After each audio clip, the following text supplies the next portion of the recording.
Senador na maaring at harinawa ay darating. To the Civil Service Commission family, sa pangunguna ni na Commissioners Chair Eileen Lizada at Ryan Acosta, na batid ko ay nabigla rin sa desisyon ng kanilang dating chair na si Attorney Carlo Nograles na magbitiw. Pero tulad nung excited ako nung pamumuno nila noon at yung pamumuno nyo ngayon, ay excited din naman ako para sa kanyang bagong kabanata sa buhay na haharapin. So, gayunpaman, and the chair apologizes for arriving late. We're here to examine the budget that CSC will receive for 2025. Just like before, the subcommittee wishes to see whether the funding will allow CSC to fulfill its mandate as the central personnel agency of government while promoting morale, efficiency, integrity, responsiveness, progressiveness, and courtesy in the civil service. With that, we are now ready to listen to your budget presentation. After which, as has been the practice, our senators, whom I'm expecting, based on their arrival or log-in time, beginning, of course, with the Senate leadership, will have 10 minutes per round of questions. So you have the floor, Chair Eileen. Thank you po. Magandang umaga po, Sen. Risa. With me today, I have Commissioner Ryan Acosta, Assistant Commissioners Zerna and Nerissa Kangilan, as well as our Director Force po and all our respective offices. So allow me to present the budget for Civil Service Commission for fiscal year 2025. Shown on the screen is the outline of our presentation. Highlights and major thrusts, CSC budget proposal, budget utilization rate, comparative budget allocation, major accomplishments. Next slide, please. For 2025, the CSC will continue to focus on the implementation of our major thrusts, which include formulating human resource policies responsive to the current needs and challenges of civil servants during the pandemic and post-pandemic, such as flexible work arrangements and policy on night shift differential. Enhancing civil service systems and procedures for efficient public service delivery in support of RA 11032 or the Ease of Doing Business. Promulgation of CSC Resolution Number 2301123, Grant of Career Service Eligibility Preference Rating to specified workers in government agencies based on length of service and work performance. Digital transformation by shifting existing external service to digital gateway and digitally enabling regional and field offices. Promoting the human resource maturity in the bureaucracy through the program to institutionalize meritocracy and excellence in human resource management or PRIME HRM. Adopting an additional mode of taking the civil service examinations in response to increasing number of test takers and demand for more frequent administration of the civil service exams. Next slide, please. For 2025, CSC, previous slide po. For CSC will continue to focus on the implementation of our major thrusts, which include, naulit na pala yun. Next. To ensure implementation of our major thrusts, we have a proposed budget amounting to 4,084,845,000. The DBM, however, recommended a budget of 2,744,709,000 as indicated in the 2025 NEP. The 2025 DBM recommended budget is 1,340,136,000 less than the CSC proposed budget for 2025. For our budget utilization rate on major programs and activities, as of September 2024, we have utilized 70.22% of the total NCA releases of 2,000,000,000 252,625,275. Next slide. Comparative budget allocation and utilization rate for fiscal years 2019 to 2023 is shown in the next slide. For the CSC's accomplishments, first semester of fiscal year 2024, as of August 2024,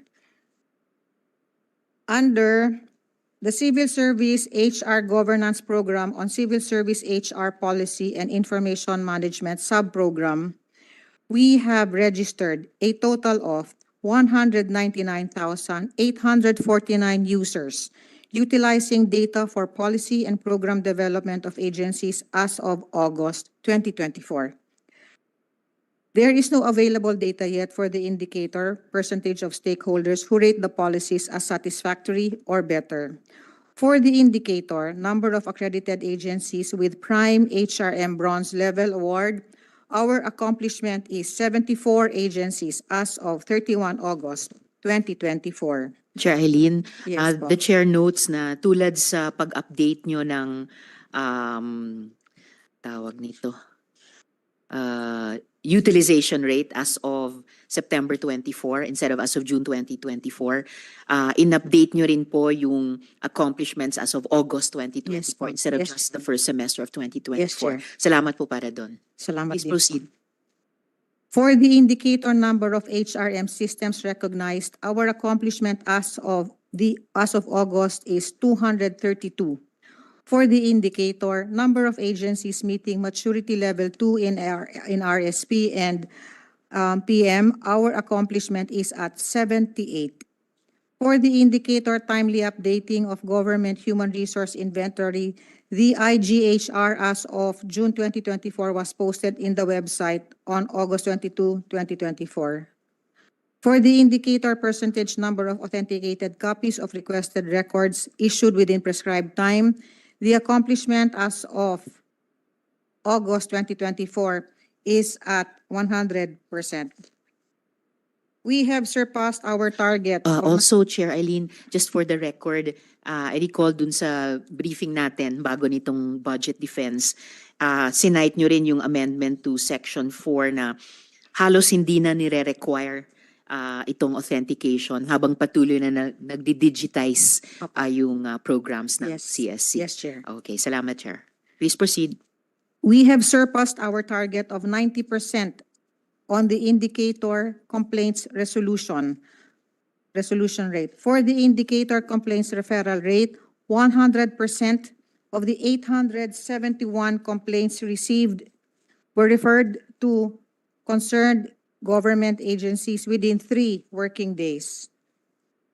We now move on to the second CSC program on civil service professionalization and workplace cooperation. For the sub-program Civil Service Professionalization, we have 4 indicators. For the indicator, percentage of appointments was acted upon, we have recorded an accomplishment of 90.75 or 121% of the target. For the new 2024 indicator, number of days for the release of results, list of passers or eligibles of the career service examination via pen and paper, we have recorded the actual volume of examinees on the March 3, 2024 CSE PPT at 335,385. CSE was able to release the March 3, 2024 PPT results on May 9, 2024. In addition, the August results will be coming out on October 15 this year. On the number percentage increase in the pool of eligibles, our accomplishment as of August is 98,681.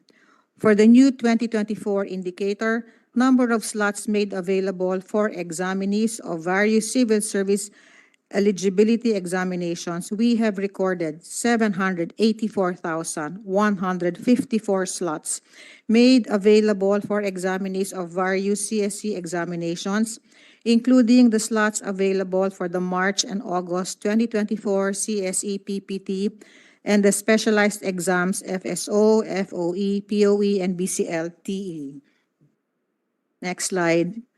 For the indicator, number of agencies reporting application of learning, Level 3 Learning and Development Evaluation of Behavior Application, the accomplishment is 27 agencies as of August 2024. For the new 2024 indicator, number of civil servants trained, we targeted 73,752, and our actual accomplishment as of August is 73,109. Next slide. On percentage of CNA-related disputes resolved through amicable settlement, the accomplishment is at 100% as of August. 1,359 agencies were recorded to have accredited public sector unions, while 2,312 accredited PSUs are with registered CNAs or collective negotiation agreements. And again pala, Chair Eileen, just for the record, so far, number of agencies with accredited public sector unions, 1,359. Pero ilan po lahat-lahat yung number of agencies na voluntarily ay pwedeng magkaroon ng accredited public sector unions? 2,822. Out of 2,800. All right. Salamat po. Next slide. As of August 2024, our accomplishment on the indicator administrative case disposition rate is 43.06%. With a target of 70%, our accomplishment as of August 2024 on case resolution rate is 64.17%. Next slide.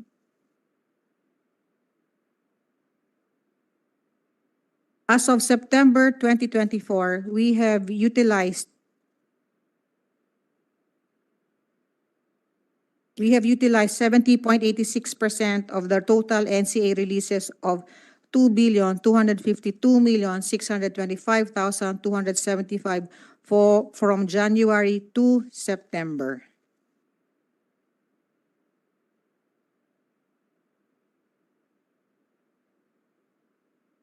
For our priority items for restoration and inclusion, the CSC proposed budget fiscal year 2025. For restoration, we have a total we are respectfully submitting a list of 8 items under MOOE amounting to 51,774,746. First, these are items next year, Chair, will be the 125th anniversary of the Philippine Civil Service Anniversary. Significant year. Significant year, a milestone. Milestone year. And likewise, we are respectfully requesting for an increase in MOE for our regional offices, some of them are for utilities, janitorial, security. So as enlisted po and as shown on this page, amounting to 51,774,746.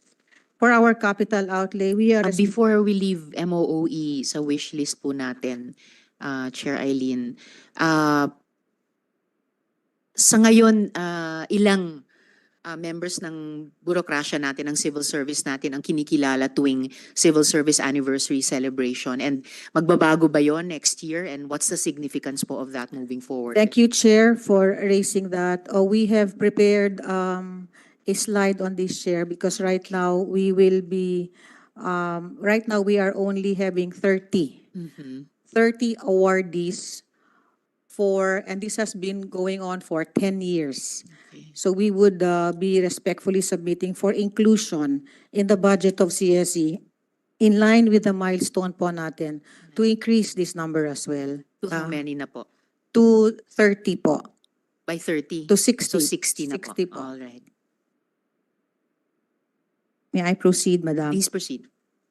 For our capital outlay, we are respectfully submitting a restoration amounting to 81,229,746. This is for the construction of the CSE car building as well as for the CSE Central Office installation of elevator. Going back to what you mentioned, we are respectfully appealing for the inclusion for next year. The CSC will be celebrating the 125th Philippine Civil Service anniversary. For the past 14 years, the number of awardees for the annual search for outstanding government workers has remained the same. 10 for Presidential Lingkod Bayan, 10 for Dangal ng Bayan, and 10 for CSC Pag-asa Awards categories, or a total of 30 awardees. Although the number of government employees has increased from 1,409,600 in 2010 to 2,037,456 as of June 2024, the maximum number of awardees remained the same. Thus, for 2025 onwards, as part of the CSC's Rewards and Recognition Program, we want to recognize more government workers who are deserving of these awards, hence this proposal. Next slide, please. Previously, for 2025, we proposed the increase in the number of semi-finalists and national awardees, as well as the provision of cash rewards for regional winners, which has never been done before. The budget increase will be used for the corresponding cash rewards, incentives, and implementation cost. So in sum, our total would be restoration plus our capital outlay and inclusion in the 2025 CSC budget. Our total amount is 101,934,096 pesos. That is all for us, Madam Chair. Maraming salamat po. Right. Maraming salamat din po, Chair Eileen and the CSC family.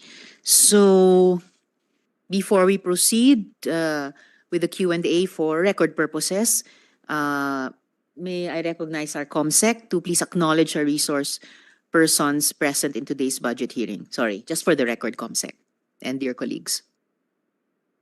Thank you, Madam Chair. Good morning, everyone. May I acknowledge the presence of our resource persons for the Civil Service Commission. Budget briefing, we have Assistant Commissioner Karine Zerna, Director Fernando Porio, Director Catherine Limare del Moro, Director Prisco Rivera, Director Jennifer Timbol, Director Maria Teresa Fernandez, Director Norin Boots Gocon Gragasin, Director Solane Duque Basister, Director Maria Victoria Salazar. We also have Director Alma Flores Foronada, I should say. Director Helene Grace Ramos. We also have Director Nel Sherwin Carnetes, Director Fiaberna Salumbides, Attorney Muhammad Kadhim. We also have Mr. Nelvins Senilia, Director Sabrina Luis de Guzman, Attorney Mark Parete, Attorney Joresa de la Rosa Pason, Attorney Cynthia Laurino Polido, Mr. Roland Alvino. We also have Miss Feliz Ebro, Miss Christine Santos, Miss Mira Mesalucha Ordonez. First, we also have to acknowledge Acting Chairperson Eileen Lizada. I think this has been mentioned a while ago by Madam Chair. From Commissioner Ryan Alvin Acosta and Assistant Commissioner Nerissa Cangilan. And that's all, Madam Chair. Thank you. Thank you, COMSEC. Meron po ba tayong mga colleagues na humabol sa ating budget defense? Was informed, ma'am, by the staff, supposedly Senator Jinggoy, but until now, we haven't received any instruction. Okay. Thank you. So habang hinintay natin yung pagdating ni SP Pro Tempore, Senator Jinggoy, maybe 2 points, Chair Eileen, I'd like to just follow up, at least for the record, para of record na po ito sa Finance Committee natin. Would you like to tell the subcommittee more about the planned building? Sorry, may I correct that? Yung a little more detail on the wish list regarding capital outlay para sa improvement ng facilities ng CSC sa ating bansa. Thank you, Madam Chair. First would be the CSC car, construction of CSC car building. And the second falls under the object of expenditure is our building improvement and other structure. It is the installation of the elevator for the CSC Resource Center. Sayang naman po kasi the budget given to us is I think 9 million but we are short so hindi ko nagagamit po. Thank you, Chair Eileen. And so sa ganitong mga requests for additional budget sa various field or regional offices natin, no? Halimbawa sa CAR, I remember also in our briefing, additional or improved facilities sa regions 11 and 12, pati sa NCR was more of janitorial. No? May nabanggit din yata kayo, if I remember correctly, sa Caraga. So what specific targets and objectives of the commission would these augmentations aid? Thank you, Chair. I'd like to give a background for the CSC construction of car building. We'd like to inform the honorable body, the honorable chair, that we are 55% na po doon sa construction ng building. So this is an augmentation po. And for Region 11, since there are some settlers in the area, so we are in touch with the LGU for proper coordination to ensure the proper entry of the regional office in Region 11. And as for the CSC Central Office po, the elevator already existing na rin po ito but lacking po. Kulang ho, nag-umpisa na ito but kulang ho yung budget natin. Salamat, Chair Eileen. Additionally, okay, while we increase the number of eligibles, excuse me, we continue to notice that agencies still have unfilled positions or vacancies. So ano po yung polisiya ng gobyerno para sa mga ahensya na patuloy na hindi napupuno itong mga posisyon? And I'd just like to note, it's also good we have a representative here from the DBM. Yes, Chair. Thank you, Chair. That has long been the struggle of CSC because we can only encourage the government agencies, all government agencies to publish, to open up the respective positions, but we do not have the mandate or whatever authority to press on. I think that would be to another government agency po. But we would really want these positions filled up. While they are not filled up, there are some items as well we have learned that are no longer needed or the salary grade is too low because there is a masteral requirement but there are no takers. But the CSC together with the DBM, likewise, we are touching base on these items po so that we would be able to attract the respective talents with the corresponding rates po. Salamat, Chair Eileen. Would Ms. Belinda, Chief Belinda, like to add to the response of Chair Eileen on this issue? No more additional po, Madam Chair. All right. Salamat po. And then, perhaps lastly from the Chair to Chair Eileen, balikan lang po natin. Well, before I pose my last follow-up question, gusto ko lang din i-make of record kaugnay nung accomplishments vis-a-vis yung civil service HR governance program dun sa or rather sa civil service professionalization and workplace cooperation program, yung tungkol sa pag-administer ng civil service exams na we had a brief but I think significant discussion during our briefing na pati sa ating mga kababayan overseas na interesadong kumuha ng exam at makapag-qualify sa civil service exam. They're looking forward to yung pinaplano na pala ng CSC na mga pamamaraan, whether yung dating sinubukang pag-administer ng mga exam na ito abroad or pagsalubong sa mga OFs at OFWs natin tuwing uuwi sila, halimbawa tuwing Pasko, na kunin yung pagkakataon na patake sila ng exam. Maybe Chair Eileen would like to make that of record also. Thank you, Chair. The CSC before used to administer these exams in different countries based on request. However, the cost would be quite prohibitive based on the number of those taking the exams. So it was discussed in the previous commission that what if we have examinations during Christmas time and they come over, so we can discuss. But nonetheless, moving forward, we will be launching soon before the year ends. I'm getting the nod of the director. Our Civil Service Digitized Examinations, or CSDEX, CSDEX. So this would allow an examinee to bring a laptop to any designated center of the CSC and take the exams anywhere in the Philippines in the designated exams. And we will be doing this to pave the way so that wala na ho tayong computerized exams, but the expanded CSDEX will be taking that place. Nonetheless, we will be retaining the pen and paper test, Madam Chair, for areas na mahina po yung ating internet signal. But as for those nasa overseas, we will give them priority slots should they wish to have the exams, to take the exams under CSDEX. Salamat para doon, Chair Eileen. And that will be good news sa mga kababayan natin, halimbawa na kapulong ko sa Doha recently, at meron naman po tayong embahada din doon kina Lilibeth Pono. So thank you very much for that. Thank you po.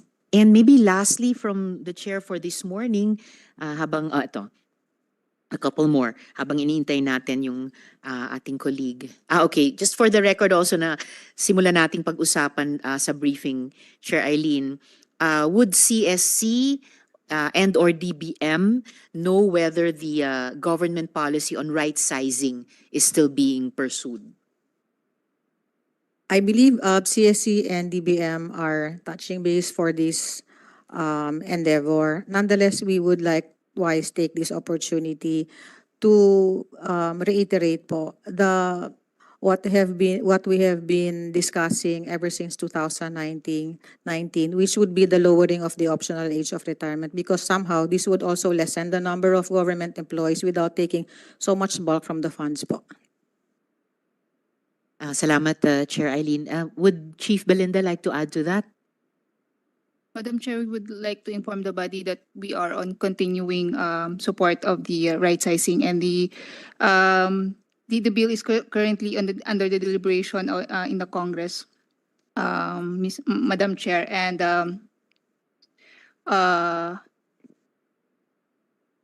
we have a separate team who would be handling and focusing on the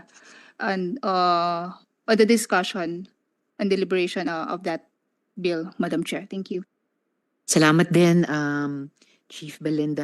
Actually, nung napag-usapan naming bahagya ni na Chair Eileen nung briefing, ang napag-alaman nila ay, if I remember correctly, tapos na siya sa House, yun.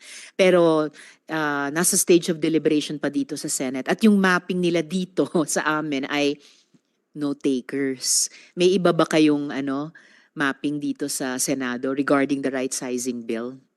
None that we know of, Madam Chair. Salamat po, Chief Belinda. All right. So, lastly from the chair for this morning, tungkol po dun sa, of course, yung paborito kong public sector unionism sub-program. So, updated na nga po na 1,359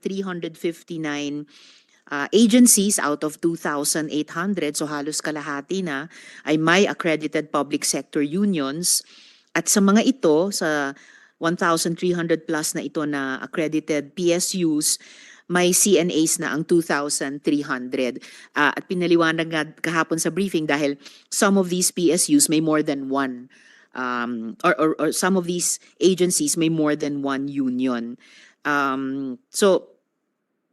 But still, at least 2,000. There are at least 2,003 PSUs na may CNAs na out of 2,800 agencies. So there's about 500 pa na organisado na accredit na, pero wala pang CNA. Alam po ba ng CSC kung anong status, may initiatives ba itong mga PSUs na ito na makabuo ng CNA sa kanilang mga management or kanilang mga leadership? And may encouragement ba o support o ganon, encouragement na nagagawa ang CSC sa kanila? We would really want them to continue what you are proposing. That's why we are also likewise encouraging them. No? Ang amin ho is the efficiency in the processing of all of this. But this is voluntary on their end po, ma'am. But we see the advantages when they are organized and when they have their respective CNAs. It empowers them as well. I hope that they will follow suit and that do what is good for the rest of their HR talents po. Salamat kaayo, Chair Eileen. And also the Chair recalls na several years ago, ipinasa ng Senado yung right to self-organization sa public sector. So salamat sa CSC sa patuloy na pagiging bukas at supportive sa usaping ito. Comsec, parating na ba si SP Pro Tempore? Because so we can wait for him. Madam Chair, I was advised that in the middle of discussion with someone, may bisita daw po, baka he cannot arrive this time. Kung ganon, the CSC of course will anticipate questions of the SP Pro Tempore at yung iba pa namin mga kasama pagdating natin sa plenaryo. But at this point, if there are no more additional questions, the budget of the CSC is deemed submitted for plenary deliberation. So this hearing is suspended. Maraming salamat po, ma'am. Salamat po at mabuhay. Magandang umaga po din kay Executive Director Maria Marcy Ballesteros at sa mga bumubuo ng Career Executive Service Board, ang ahensyang naatasa na mamahala sa Career Executive Service.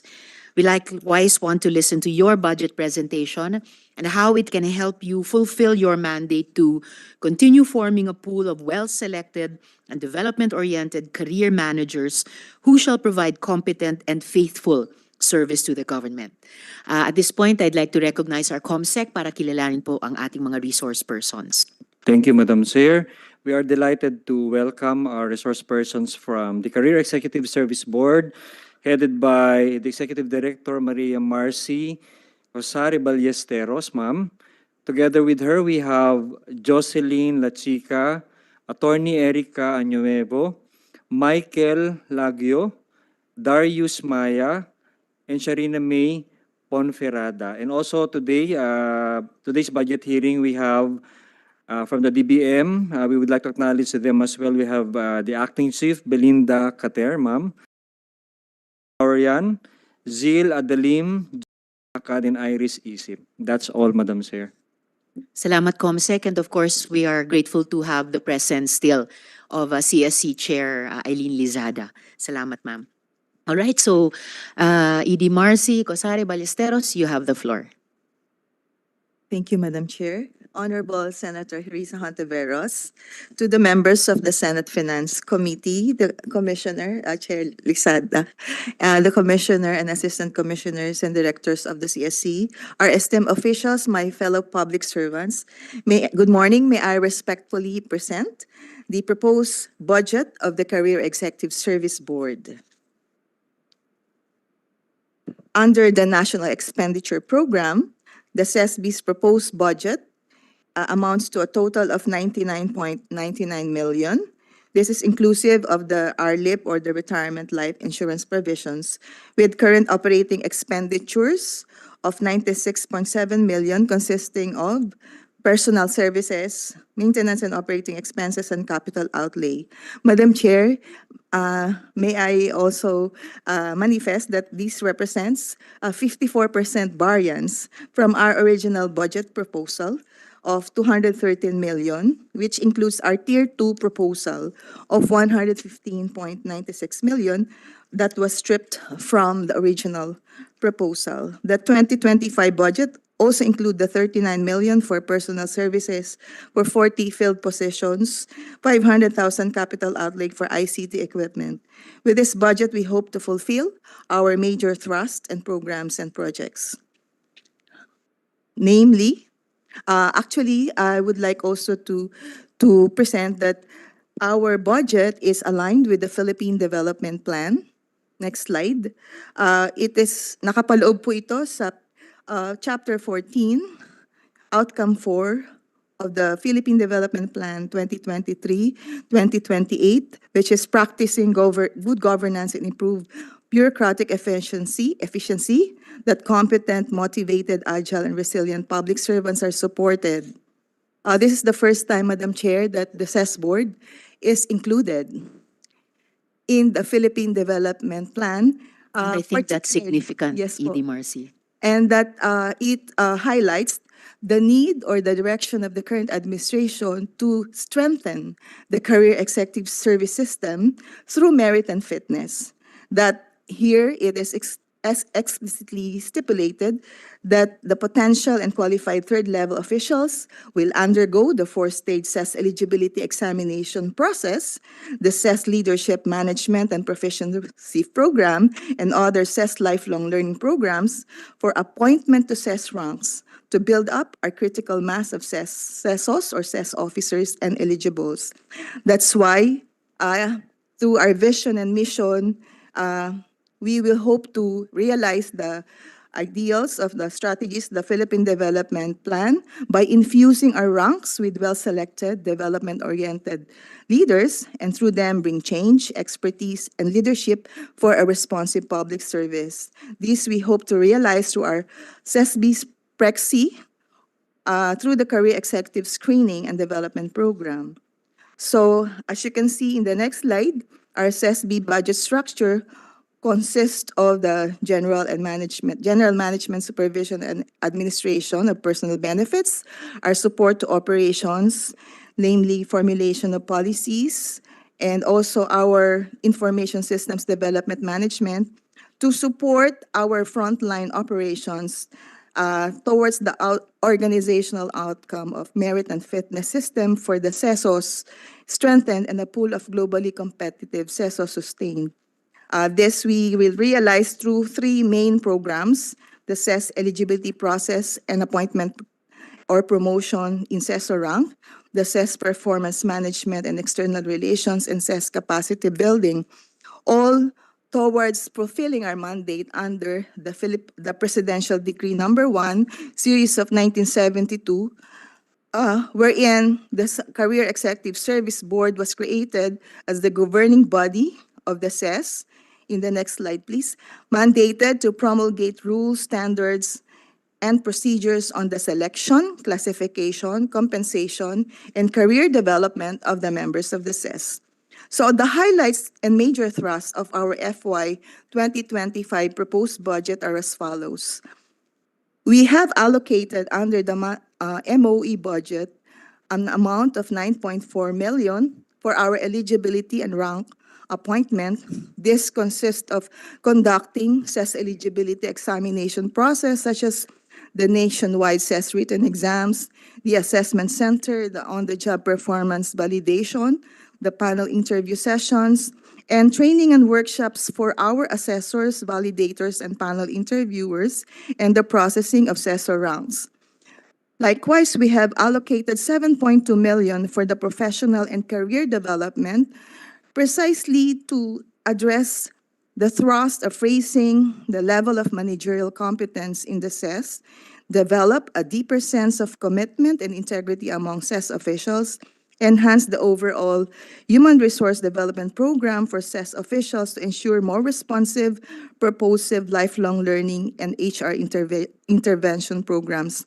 Through the conduct of our flagship leadership management proficiency programs and other executive leadership programs, such as big learning events as the Public Leader Summit, the Leadership Conclave, our annual CES Lifelong Learning for Leadership Congress, which gathers around 1,000 CES officials or third-level officials, and our for quarterly human resource managers fellowship meetings and learning sessions. Under the professional career development program, we also actively engage the institutional training partners of the CES board for development and conduct of accredited training programs. Likewise, under our MOE budget, we have allocated 7.7 million for our performance management and external relations program, which seeks to strengthen the implementation of the CES performance evaluation system in all departments and agencies to enhance productivity and accountability and promote the morale and welfare of our CESOs and CES eligibles. The CES board administers the enhanced CESPES, which is online, and we process the results and give these results to the agency heads as well as the incumbent officials themselves. Under the performance management external relations program also, we seek to strengthen CES recognition programs such as the Presidential Gawad CES and the CES VIP or Very Innovative Person or Group Award and the Outstanding Cost-Effective Officer Award. We also institutionalize this and strengthen the public and stakeholder support for the CES program through the conduct of our CES Club programs, our annual Lifelong Learning for Leadership Congress, and also in support of our operations and the core mandate of the CES board, we allocated 1.8 million for the policy planning and legal services, wherein we formulate new CES policies and review existing CES policies as instructed by the CES Governing Board. We provide assistance and legal opinion on personnel management concerns involving the CES. We update regularly, monitor the CES occupancy and plantilla information of various government agencies, and maintain our ISO certification. We also include here the 11.6 million allocation for the management information system to enhance the service delivery of CES board through information and communication technology with our website, our online CES performance rating of officials, our training events and learning management system.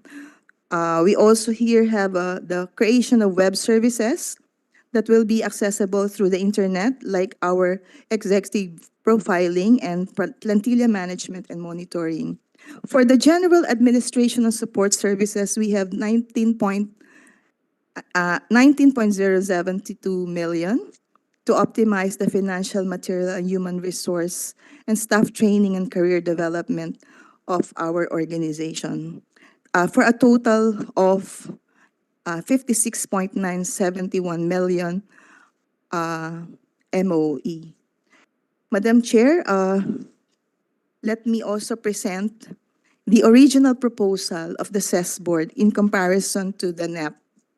As I've said earlier, this is the NEP is a 54% decrease from our original proposal of 213.4 million, which includes our Tier 2 proposal of 115.96 million. For the fiscal year, here, the changes in the item, actually, 11% of the MOE also was decreased in the NEP.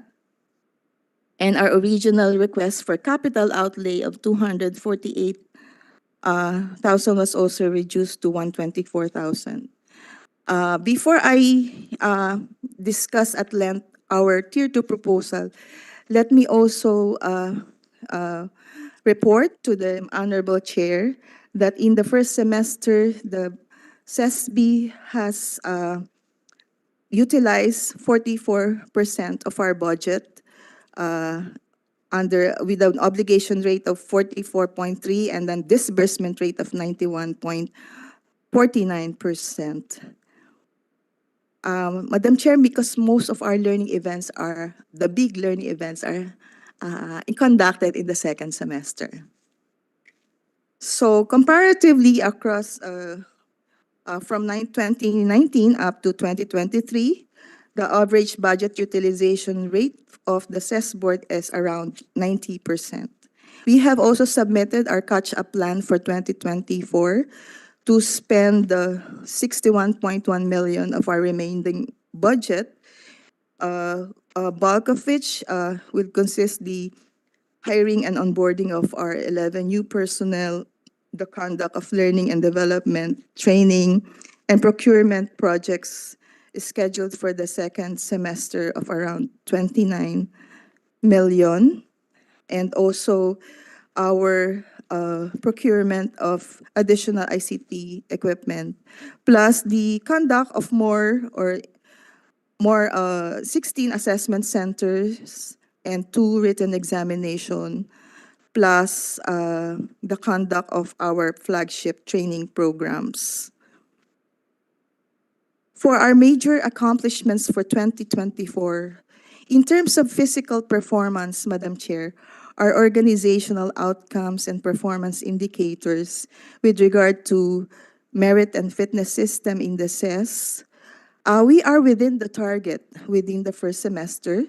Our annual target for 2024 on percentage of CES positions occupied by CESOs and CES eligibles is at 51%. But by the middle of the year, we already achieved 50% of our target. So as for the other output indicators, we are on target and we are above target. With regard to the processing of frank appointments of officials within 1 month from submission of complete requirements, we are 100% on that indicator.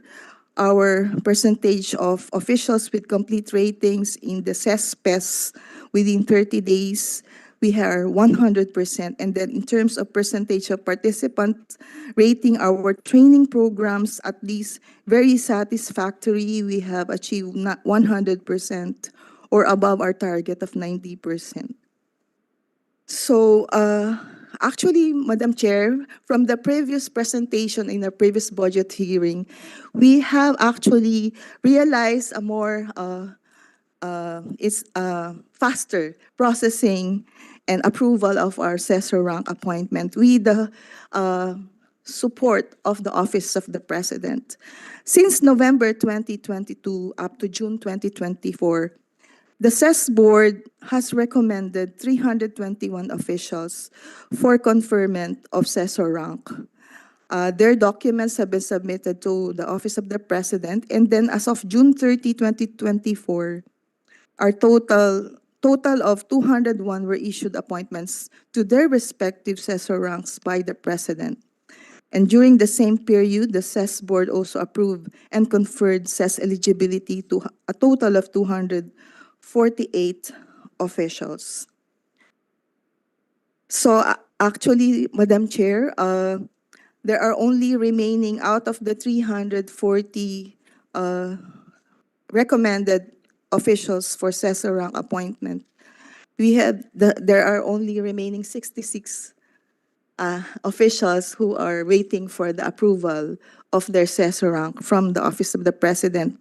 In fact, last August 5, the President himself administered the oath of 146 newly appointed CESOs in Malacanang Palace, which also included also in last year, November 2024, during our 50th anniversary, the Executive Secretary, Lucas Bersamin, also administered the oath for 86 newly appointed CESOs. And this event in Malacanang with the President coincided with the awarding of our Presidential Gawad CES for the years 2021, 2022, and 2023. So in terms of the different stages of eligibility process, in the first semester, we have conducted 2 nationwide examinations with total of 458 examinees and average passing rate of 70%. We also conducted 12 sessions of assessment center with 288 assessees at 26.6 passing rate. We have also conducted the performance validation of 125 candidates and conducted panel interviews for the 88 CES candidates who passed the 3 stages. So, ED Marcy, ibig sabihin, after an average passing percentage of 70% in the first stage, sa kanila, 26% ang pumapasa sa second Opo. stage and onwards. So nasasala Opo. po. Nasasala po talaga, na no? host na sa Mahigpit yung AC. process. Opo. Okay po. Okay.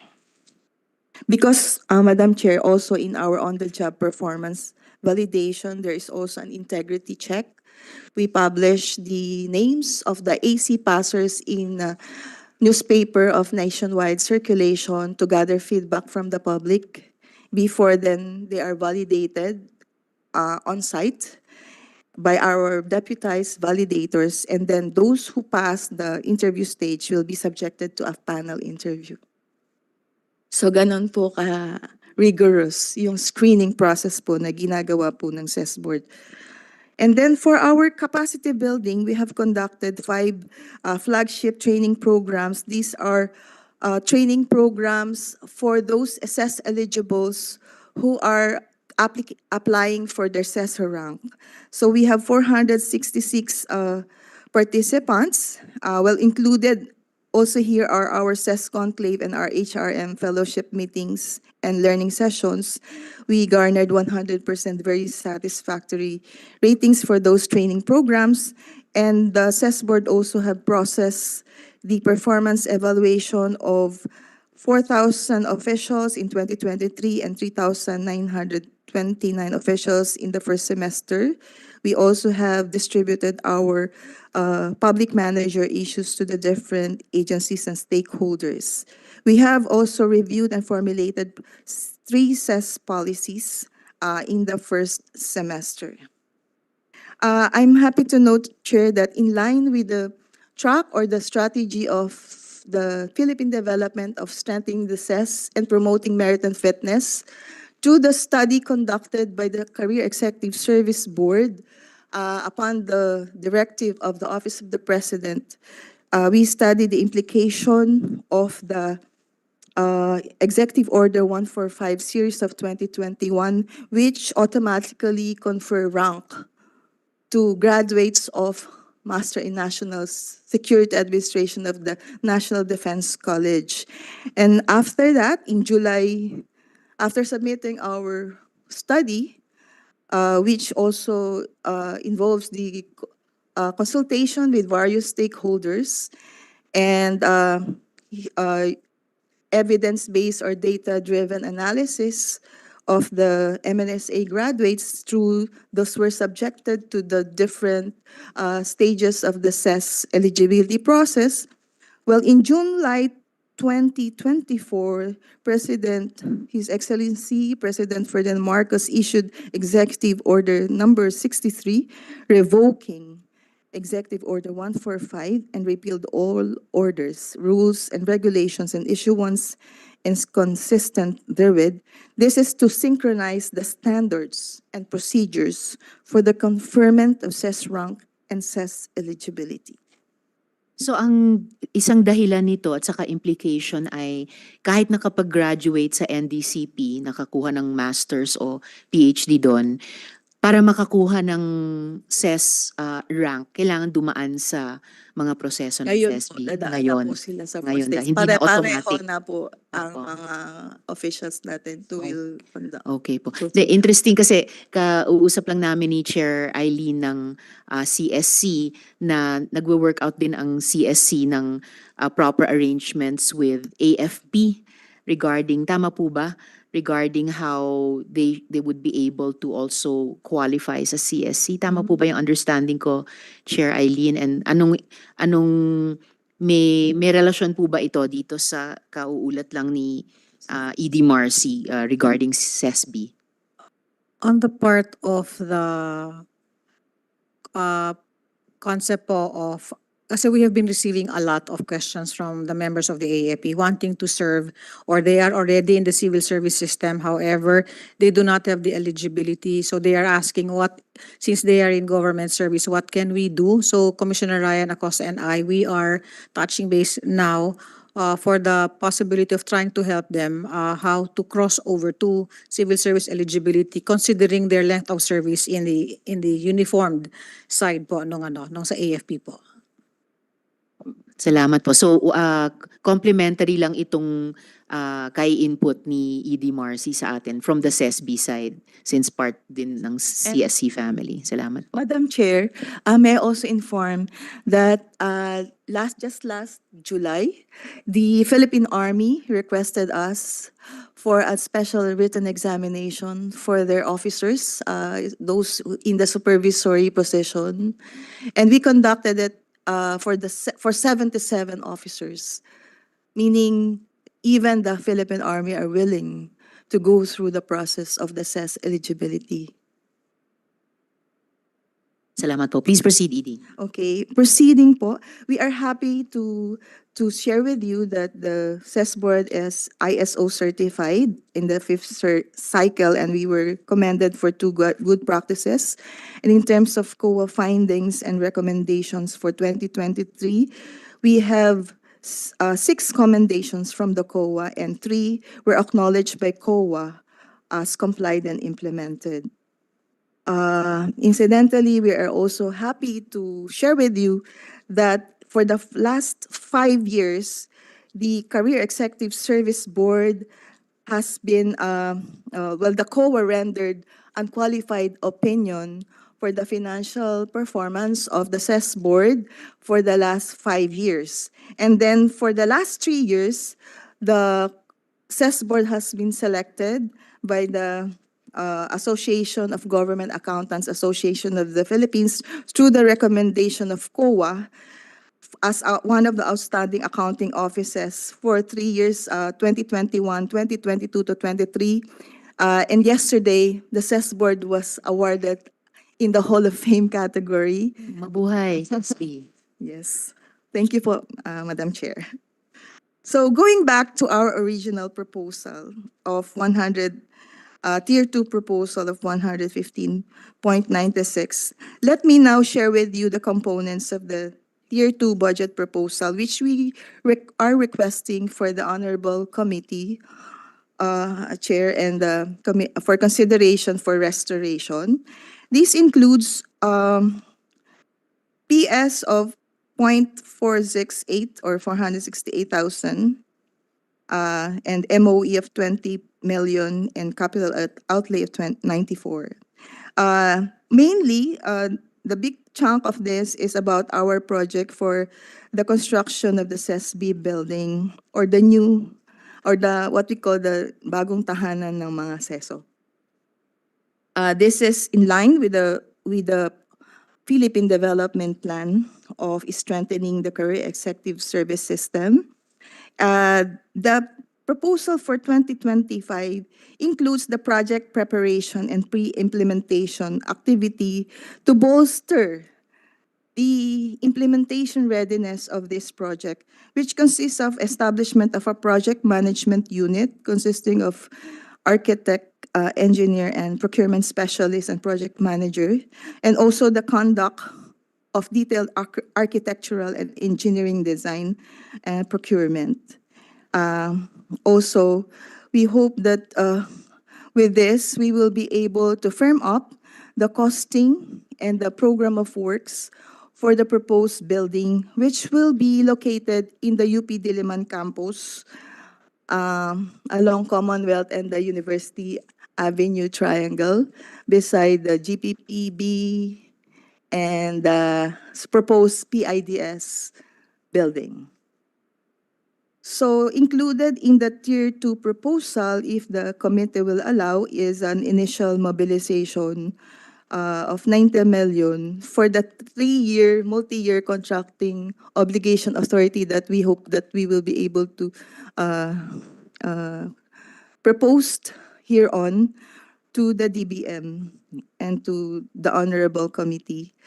Apart from this project, we also propose for the procurement of 3 risograph machines for production of our test materials because, Madam Chair, our risograph is quite old and all of our materials, we produce it in-house.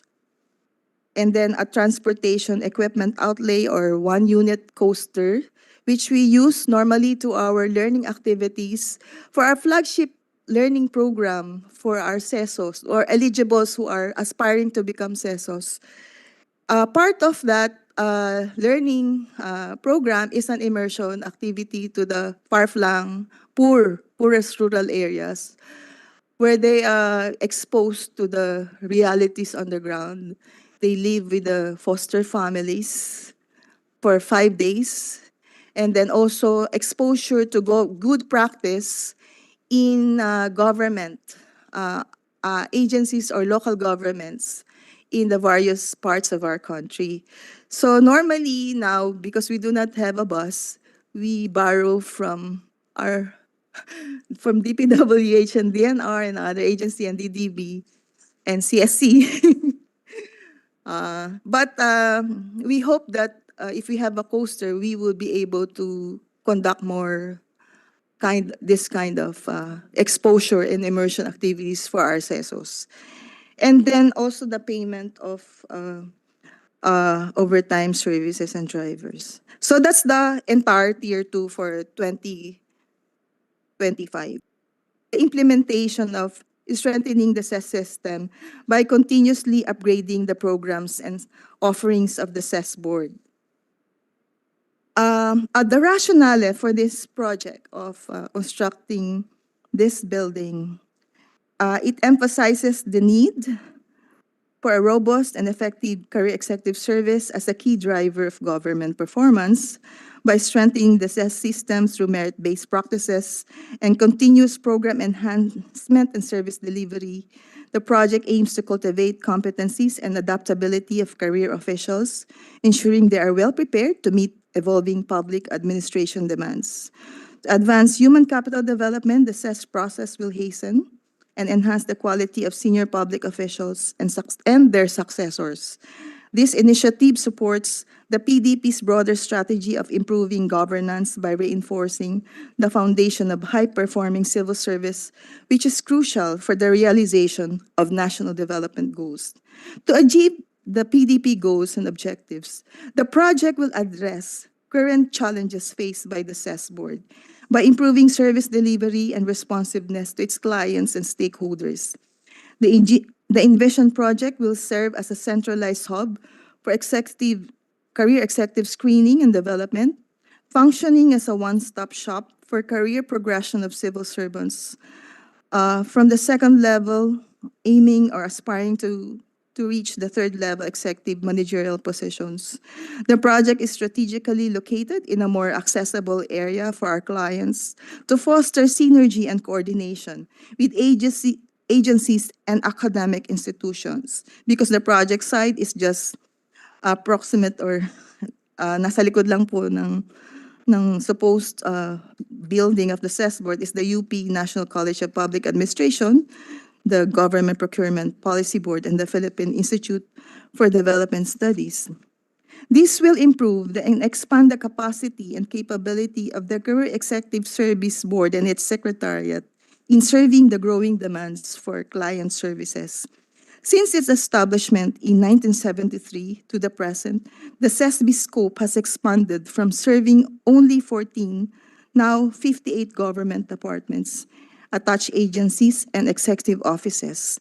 According to the Civil Service Commission's inventory of government human resources as of June 30, 2023, there are 125,000 civil servants in supervisory and executive managerial positions from salary grade 22 to 29, including current and potential CES entrants.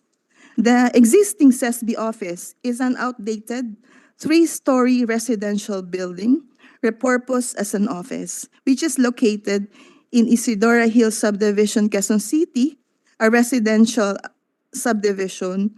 It presents numerous limitations. It is situated in a flood-prone residential area with restricted accessibility, inadequate space for assessment, examinations, training and conferences, and inadequate facilities for senior citizens and persons with disabilities. The current setup has insufficient storage for its records, ICT equipment. It has no parking space for its clients who belong to the upper echelons of the bureaucracy.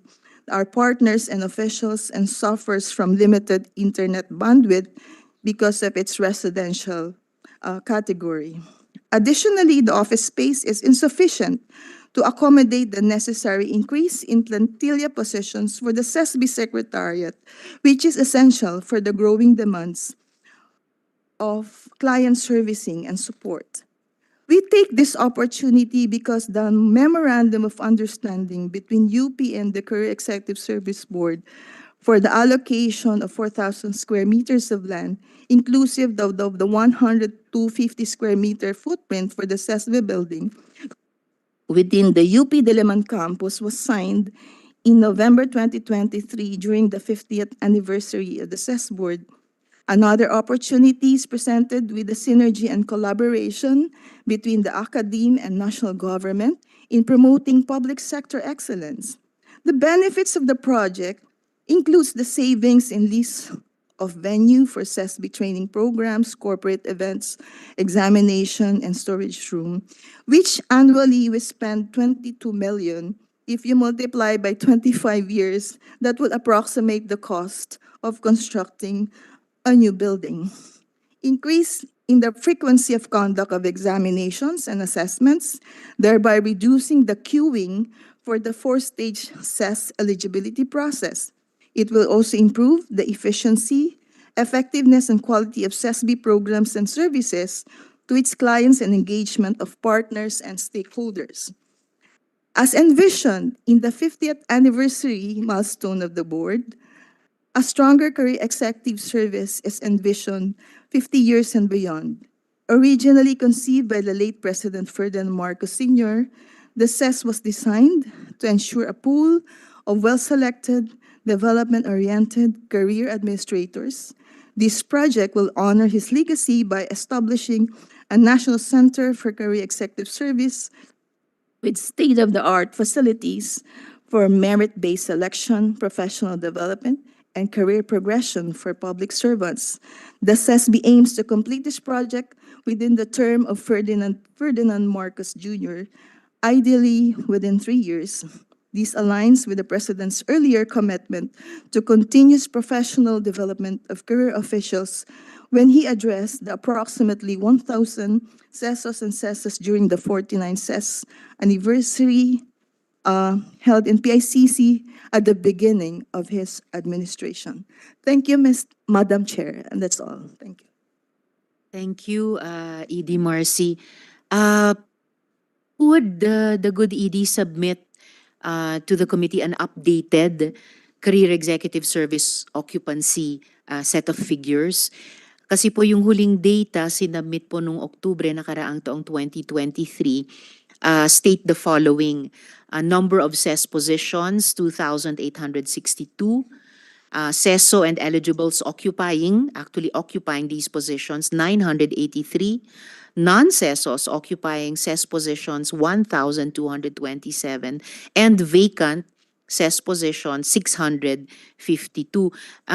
Pending yung submission ng updated figures, may nagbago po ba dito? Na-fill up po ba yung vacancies? At saka, tawag pansin kahit sa mata lang, bakit po mas maraming non-CES? First question, Madam Chair. The figure that you presented was in 2023. Let me just read the occupancy figures as of June 30, 2024, based on the partial submission of our national agencies of their CES occupancy reports. Some of them has yet to submit. And as of June 30, we have 2,163 occupied CES positions, with CESOs 1,000, CESOs and eligibles around 1,132 at 52% CES occupancy rate, and then non-CESOs and CES eligibles 1,031 absolute figures at 47.67%.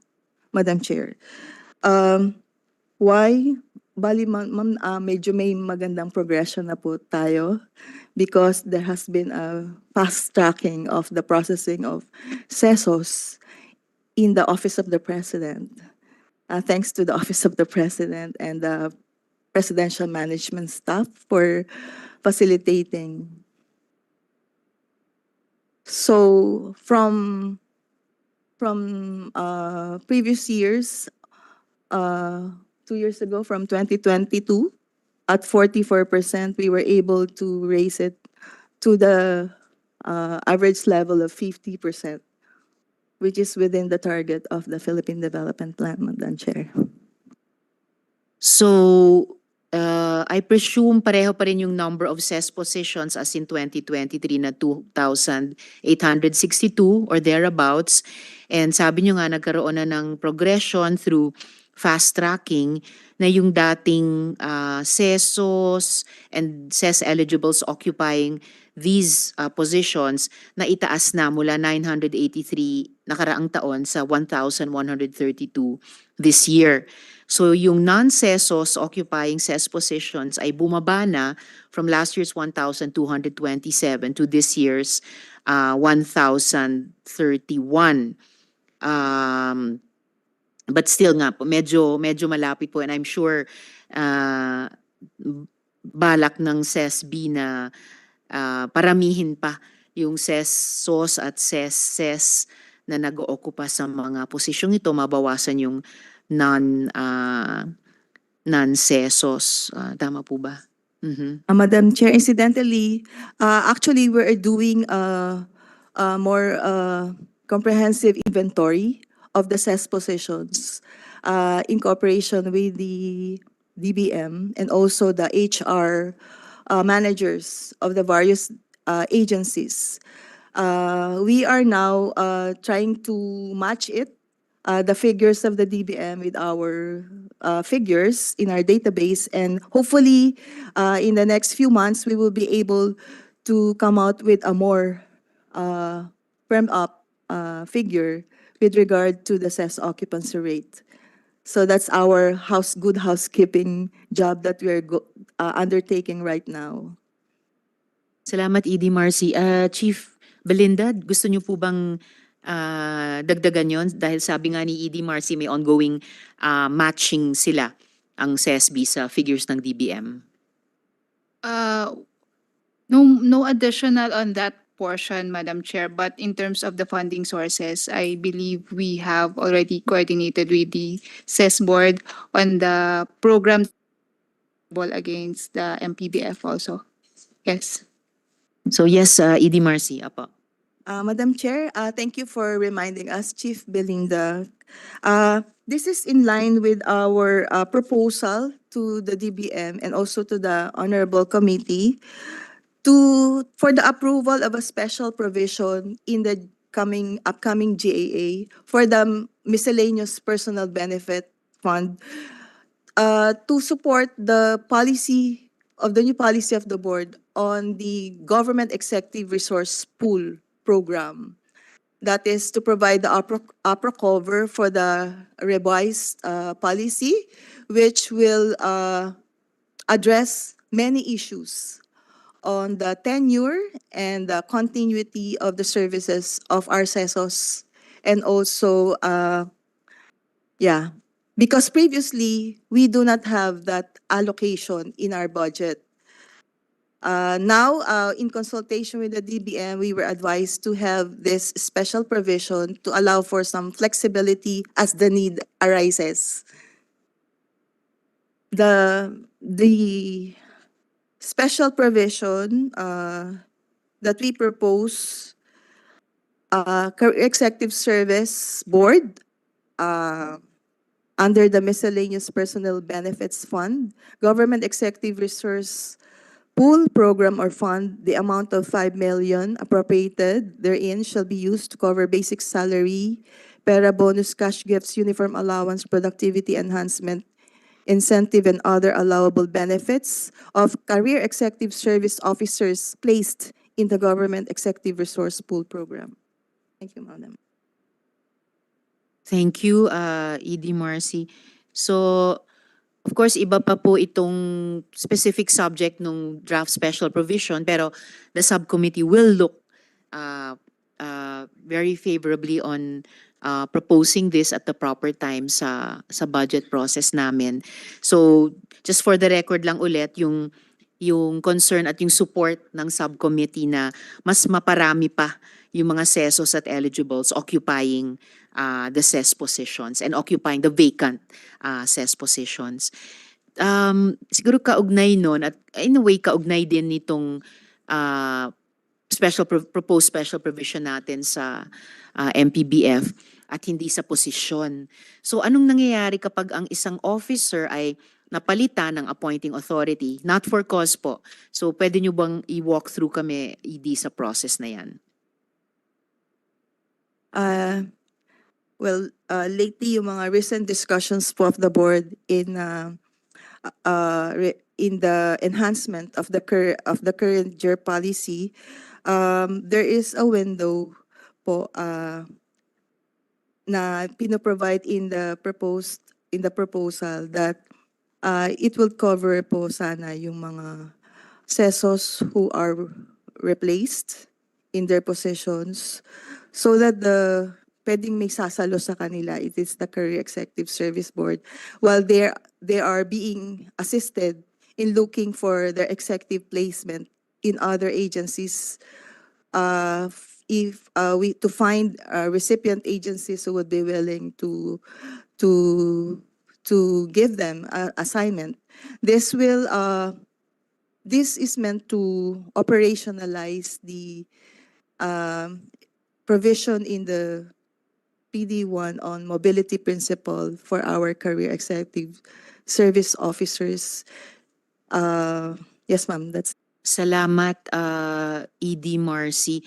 So, just for the record din lang, para rin kung itanong ng mga colleagues ko dito sa Senate, ano yung mga steps na dinadaanan ng CESB para sa CESO na, or CESE na replace not for cause, dahil nga may security of tenure sila sa rank nila bagamat hindi sa posisyon. So paano po yung paghahanap ng replacement appointment sa kanila? Yung paghahanap po ng replacement appointments or where they can be reassigned. We have po yung plantilla management where we monitor po yung mga vacant positions.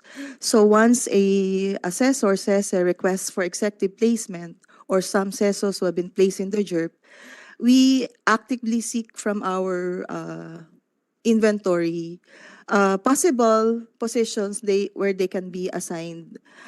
So we provide endorsement to the head of agency for this official for consideration in vacant executive positions in their agency po.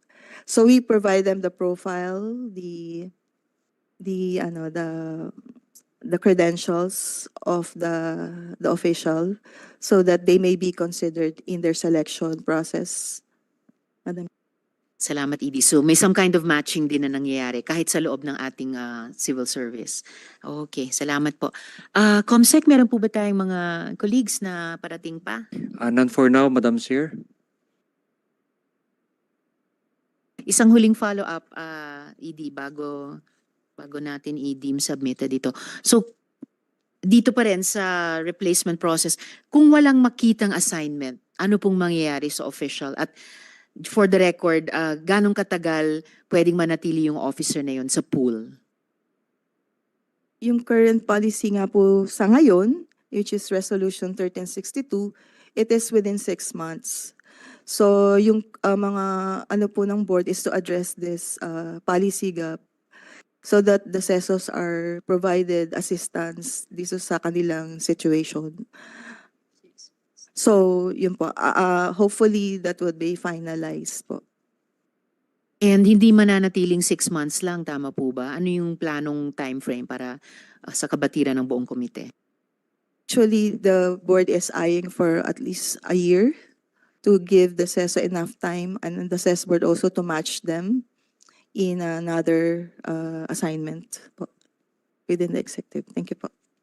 Thank you, ED. Yeah, I think that would be reasonable.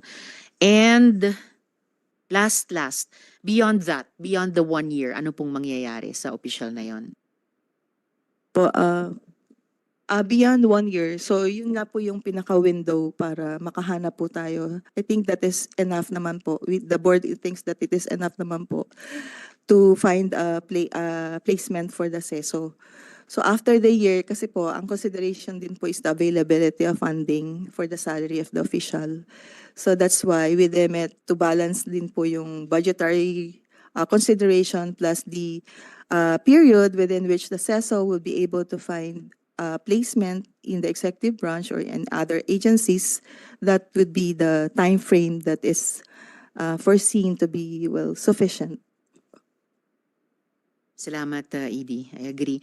So, Comsec, wala na po tayong inaasahang hahabol pa ng mga Wala na colleagues po, ko? Madam Chair.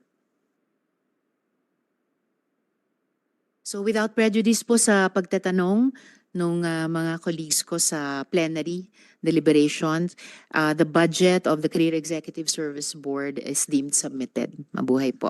This Thank you, part Madam of the Chair. hearing, this hearing is suspended. Salamat. Thank you, Madam Chair. Thank you po.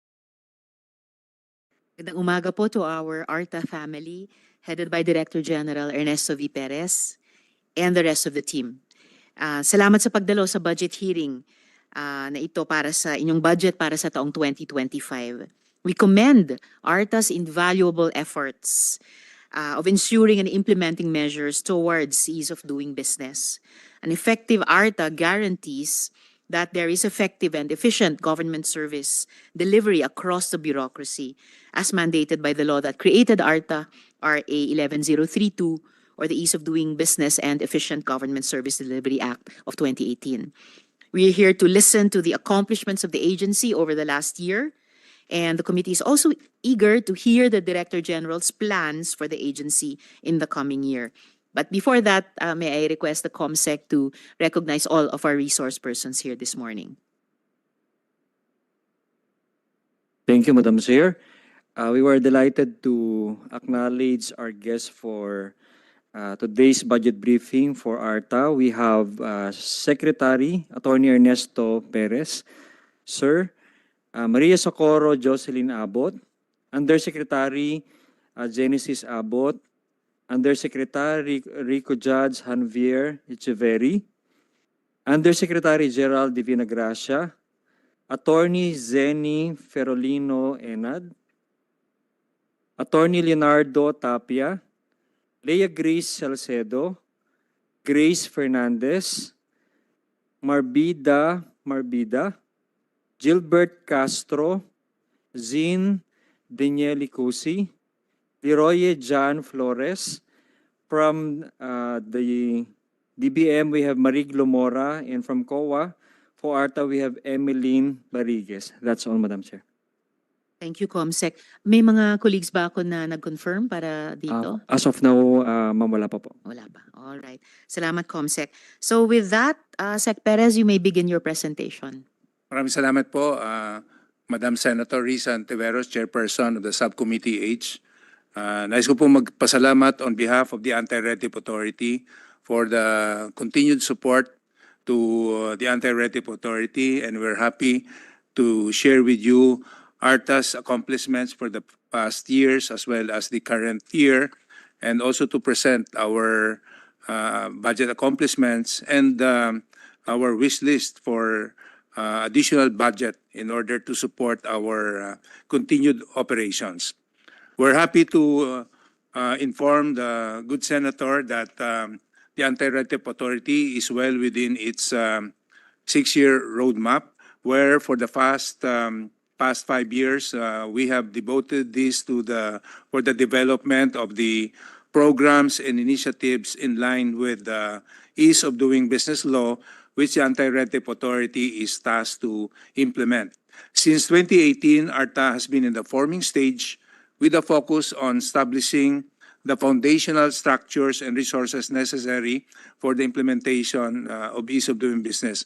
So for this year, 2024, our focus is on the shift towards addressing resistance and challenges from agencies and stakeholders. We are now actually in the implementation of those major programs and initiatives that we have developed in the past 5 years.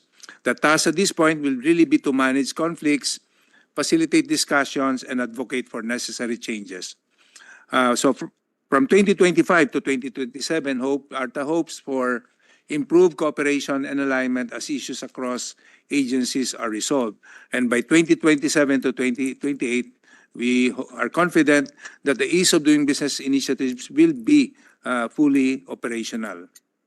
Some of the highlights of our accomplishments, of course, we start with the most successful one in terms of the passage of the President's Executive Order number 32, also known as the streamlining the permitting process for the construction of telecommunications and internet infrastructure signed by the President.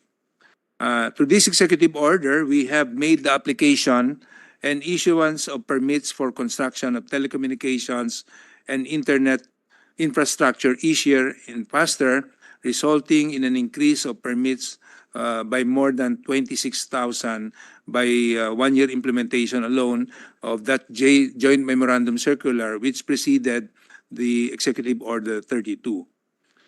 Both the other successful program is the Philippine Business Regulations Information System and the Anti-Red Tape Electronic Management Information System.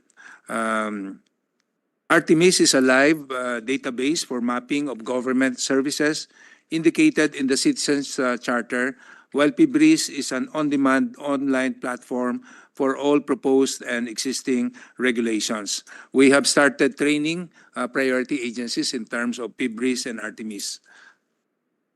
For our major accomplishments for 2023, as reported in our Budget Accountability Report, or BAR number 1, as of 31 December 2023, ARTA has exhibited a very satisfactory performance based on the achievement and exceedance of all its performance targets, which reflects the authority's commitment to the performance of its mandate.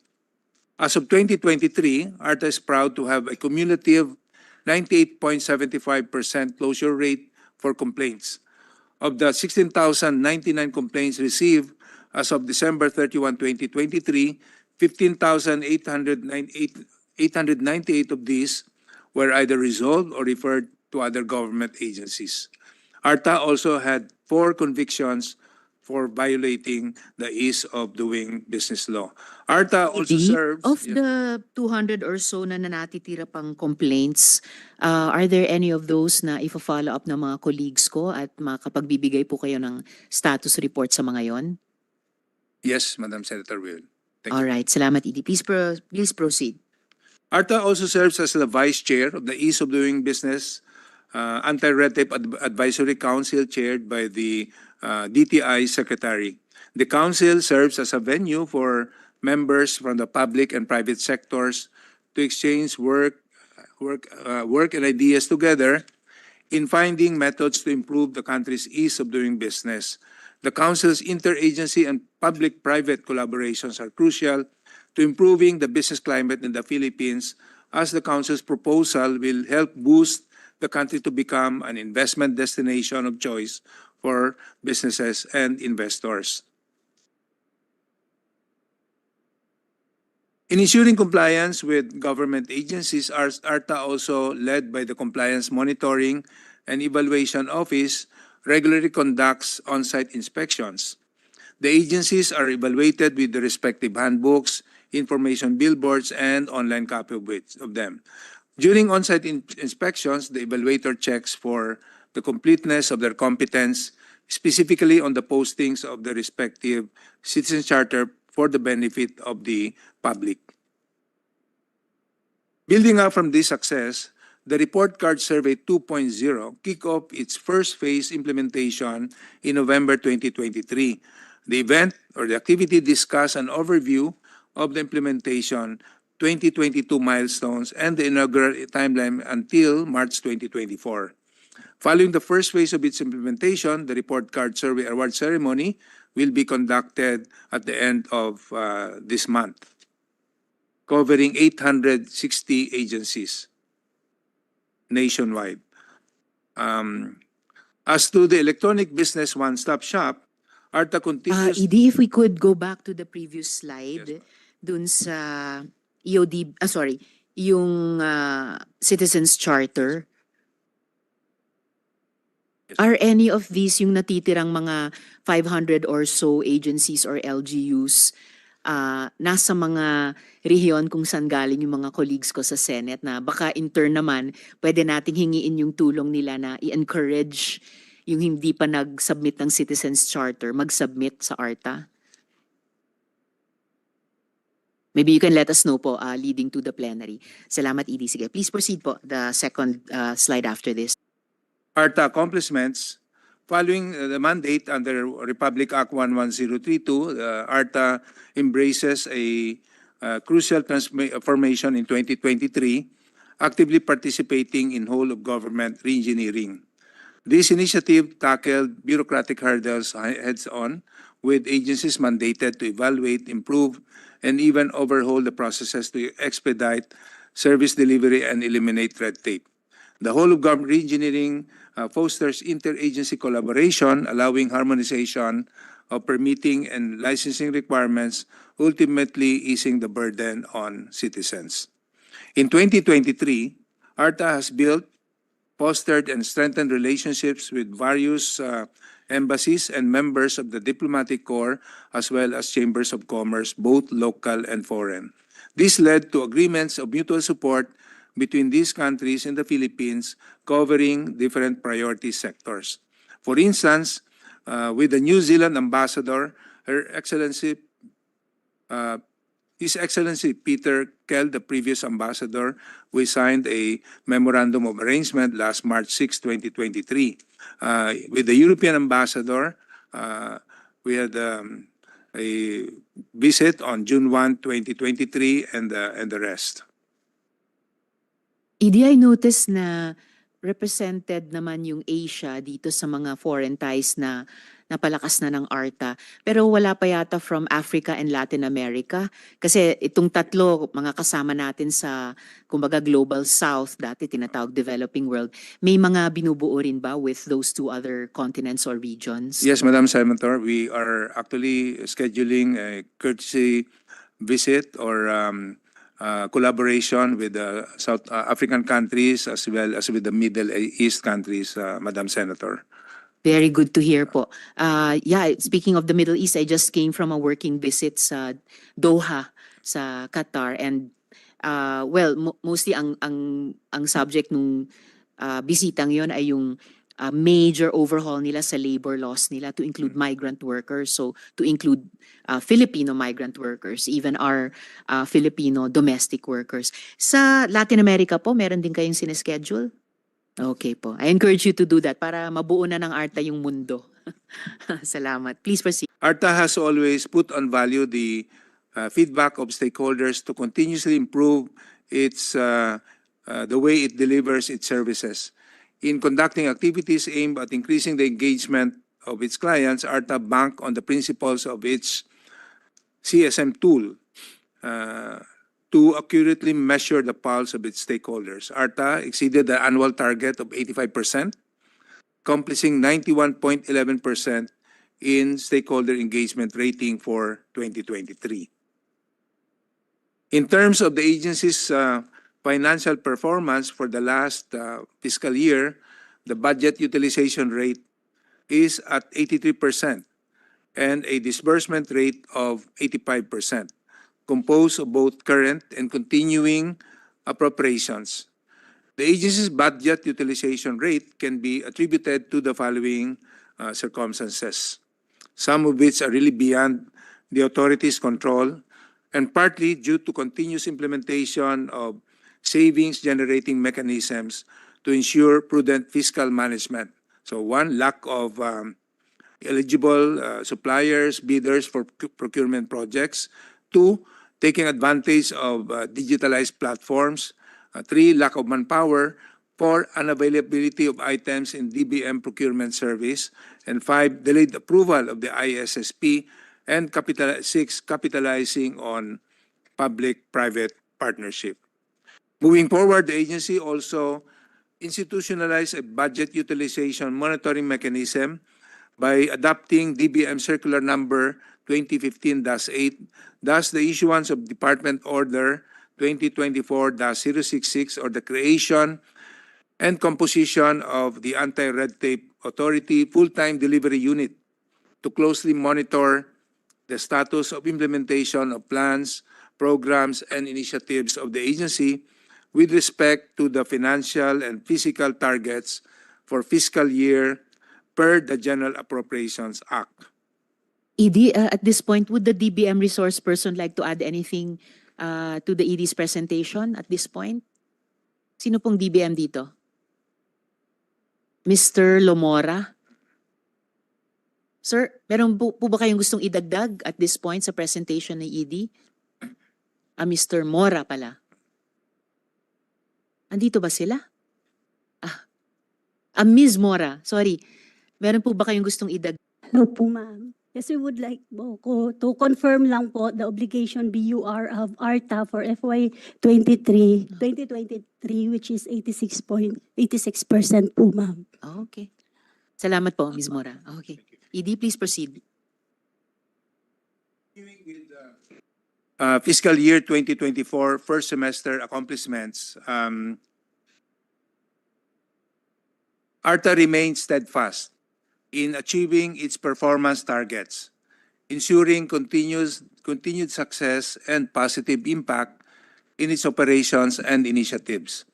As of 30 June 2024, ARTA remains on track as it has exceeded all its performance targets.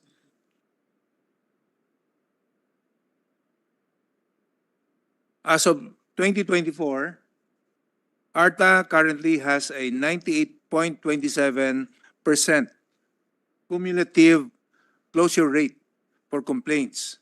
Of the 23,326 complaints received as of 4 October 2024, 22,971 of these were either resolved or referred to other government offices. 450 cases are still active. Next slide. Under its enforcement mandate, ARTA also conducted several entrapment operations regarding violation of Section 21H of the Ease of Doing Business Law on fixing, offering speedy completion of transactions for pecuniary gain or any other advantage or consideration. In this regard, we conducted entrapment operations in several LTO offices regarding the fixing activities in relation to the issuance of driver's license. The entrapment operations resulted in the filing of criminal cases in courts. ARTA secured convictions of 2 LTO employees who suffered a penalty of dismissal from the service, perpetual disqualification from holding public office, and forfeiture of retirement benefits and imprisonment of 1 to 6 years with the corresponding fine. In addition, we are also able to secure a conviction of 5 fixers who work in connivance with employees of the LTO in fixing services. As of this writing, ARTA has filed a total of 57 cases before the Office of the Ombudsman, Civil Service Commission, courts, and other quasi-judicial agencies, majority of which are still pending. Moving on to the electronic complaints management system, this ECMS is another ARTA initiative that will help improve the gathering of feedback from the public towards improving overall government service delivery. Beta testing is now scheduled by December of this year, with full implementation targeted by 2025. This will be developed by ARTA's in-house team composed of senior and junior developers and administrative staff. We will also be developing an ease of doing business portal that will allow access to the public so that it will be easier for them to raise whatever concerns, challenges, or problems they have, and for ARTA to immediately address the same. Also, we started the year 2024 with the hosting of the first ever economic briefing by the newly appointed Special Assistant to the President for Investment and Economic Affairs, Secretary Frederick Go, who bared his plans and strategies to the business sector and other government agencies. This was conducted on 24 January 2024 with the theme From Red Tape to Red Carpet, Charting Progress through Strategic Investment and Boosting Economic Opportunities. Then with the signing of the Memorandum of Agreement between ARTA and the Buklod Bayani Coalition, the Swiss Chamber of Commerce and the European Chamber of Commerce, the British Business Council, the Swiss Chamber of Commerce, and the European Chamber of Commerce of the Philippines, this Memorandum of Agreements will help support ARTA's implementation of the Ease of Doing Business law, as well as all its related programs and projects and initiatives to improve bureaucratic efficiency. In turn, ARTA also extended technical and other forms of assistance to these organizations and their programs, projects, and activities. Meanwhile, the Memorandum of Arrangement between the ARTA and the New Zealand government empowers both agencies to identify scope and could develop initiatives and capacity building, innovation in service design and delivery, technology transfer related to e-governance and related management. Incidentally, next week we will be starting these workshops with the technical assistance of the New Zealand government. They will be sending experts, and actually they have arrived in the country already. And tomorrow we'll have a dry run. And for next week, we will have an extensive workshops on 3 priority sectors: on responsible mining, energy, as well as on agriculture. The ultimate objective of these workshops will be to get the commitment of all the agencies involved in this priority sector to sign a commitment and eventually a joint memorandum circular that will put up a one-stop shop for these priority sectors. We are also starting with our initiative on water, coming from a training that was hosted by the Israel government. In fact, last 2 weeks, they completed the 5-day workshop with 4 staff from the Anti-Red Tape Authority, led by its Undersecretary for Operations and 3 other staff members, together with 7 other members from other agencies. They completed the training despite the hostilities going on. And as a result of the training, we will start this November a workshop on water involving all the agencies involved, and again with the ultimate objective of having a one-stop shop for the water sector. Sa Israel po ginawa yung workshop? Yes, madam. Okay. Sa Haifa po, in the middle Haifa. of and Kasama po si Gerald was Yusef. head of the Wow. Mas conducive kung mag-ceasefire na kasi sila eh. Sana. Anyway, please proceed, Didi. Yeah. On the telco workshop, ARTA, in partnership with the Manila Electric Company, highlighted the strategic energization of towers at the 3rd telco workshop for telco towers energization on March 19, 2024 at the Meralco Operating Center. This initiative concurred by national government agencies, mobile network operators, and independent tower companies to further underpin their collaboration with Executive Order 32. Now, on addressing the Matnog Port congestion, ARTA signed a joint memorandum circular on the implementation of measures to address the congestion in and around the vicinity of the Port of Matnog on May 16, 2024 at the Sorsogon Provincial Capital. This JMC addresses red tape-related concerns in the Port of Matnog and promote efficient government service delivery by addressing congestion in the queuing, marshalling, and embarkation of both passengers and goods. As of this time, all the agencies except the Secretary of Transportation have already signed the joint memorandum circular, and within the year, we hope to draft the implementing guidelines that will finally address the port congestion in Matnog. ED, hindi po kasama ang DA dito sa joint memorandum circular na to. Department of Agriculture. No, no. Sayang, kasi may program kaming naririnig kay Sec Chu Laurel na gusto nilang i-develop yung cold chain facilities sa mga ports Okay. for agricultural and fisheries products. Sayang, hindi sila kasama dito. But we will invite them, Madam Senator, so that we Thank- can have whole of government approach or even a whole of nation approach. Thank you, ED. Please proceed. Now, on the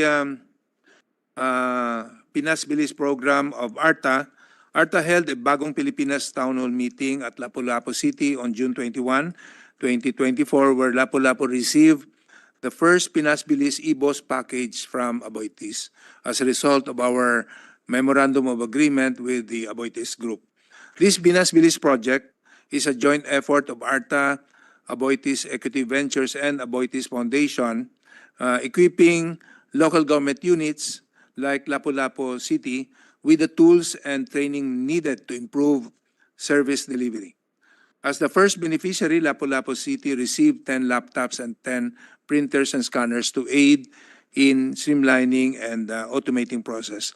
This is on top of the initiative by ARTA together with the DICT, DILG in really pushing for the full implementation of the requirement of ease of doing business law for all local government units to set up and operationalize an electronic business one-stop shop where the business permitting process should be done online end-to-end, and the permit can be issued in a matter of minutes. On the Philippine Competitiveness Dashboard, ARTA partnered with the Asian Institute of Management, Risalino S. Navarro Policy Center, and Livable Cities Philippines, led by Bill Luz, to develop a Philippine Global Competitiveness Report Card launched on ARTA's 6th anniversary last May 24, 2024. This contains 20 global indices categorized into 7 key categories to cover critical aspects that will contribute to a comprehensive analysis and report. And these are general, digital, education, talent and innovation, energy and environment, governance, health and nutrition, and number 7, trade. This collaboration examines industry strengths, economic trends, and areas for improvement for the second phase of implementation. This report can really serve as a reference in strategic planning, policy formulation, and implementation of initiatives in both public and private sectors. Actually, we thought of this initiative because of our poor competitiveness ranking. In the recently issued, while we have seen improvement, there is so much need for further improvement, and the best way to have that much desired improvement in our competitiveness ranking is to monitor and consolidate all those competitiveness rankings being done by various government organizations such as the World Bank, United Nations, the Portulan Institute, the World Intellectual Property Organization, the International Institute of Management Development, and the International Institute of Management Development. We have noticed that in this competitiveness rankings, the problem that was raised to us is that whenever data are being requested, particularly by the Asian Institute of Management, there is that hesitation on the part of government agencies, if not even failure to respond to submit updated data. So with this initiative, with ARTA at the forefront of this, with our mandate to interconnect government agencies with a compelling power, we can really direct government agencies to respond to surveys with more accurate and updated data that will hopefully improve our ranking by the next result. At salamat, ED, ginamit nyo yung mungkahi ko na iayusin yung top third sa top at yung bottom third sa third. Oh, yes. So, nakikinig tayo sa isa't isa. Salamat. Okay, please proceed, ED. Thank you po. Wait. Saan yan? Wala, pindot ako eh. 40. Be ready. All right. On the... Saan na siya? 40 ba? Electronic. Wala. Yeah. Ayan. Okay. On the Business Be Ready report, a World Bank major initiative or flagship report that evaluates the businesses and investment climate worldwide. This actually replaces the annual doing business report that the World Bank used to conduct until its suspension in September 2021. Now, the Philippines was one of the 50 economies that was pilot tested by the World Bank, and last October 3, the World Bank released its result. While we belong to the top 40%, the World Bank report noted that we are very strong in terms of regulatory framework, but weak or needs more improvement in terms of public services and operational efficiency. In other words, there is really much needed improvement for the implementation of the regulatory framework or the laws and regulations involved. So ARTA, being designated by the Office of the President recently as the focal point, we plan to create technical working groups that will focus on business entry and business location, because in the ranking we rank low. We will also be creating a technical working group on utility services, labor, financial services, international trade and taxation, and on closing a business or business insolvency. Now, the 2024 report introduces a new analytical framework that benchmarks economies based on the three pillars: regulatory framework, public services, and operational efficiency. The analysis centers on 10 topics essential for private sector development that corresponds to various stages of the life cycle of a firm. The report also offers insights into the three cross-cutting themes that are relevant for modern economies. And these are digital adoption, environmental sustainability, and gender.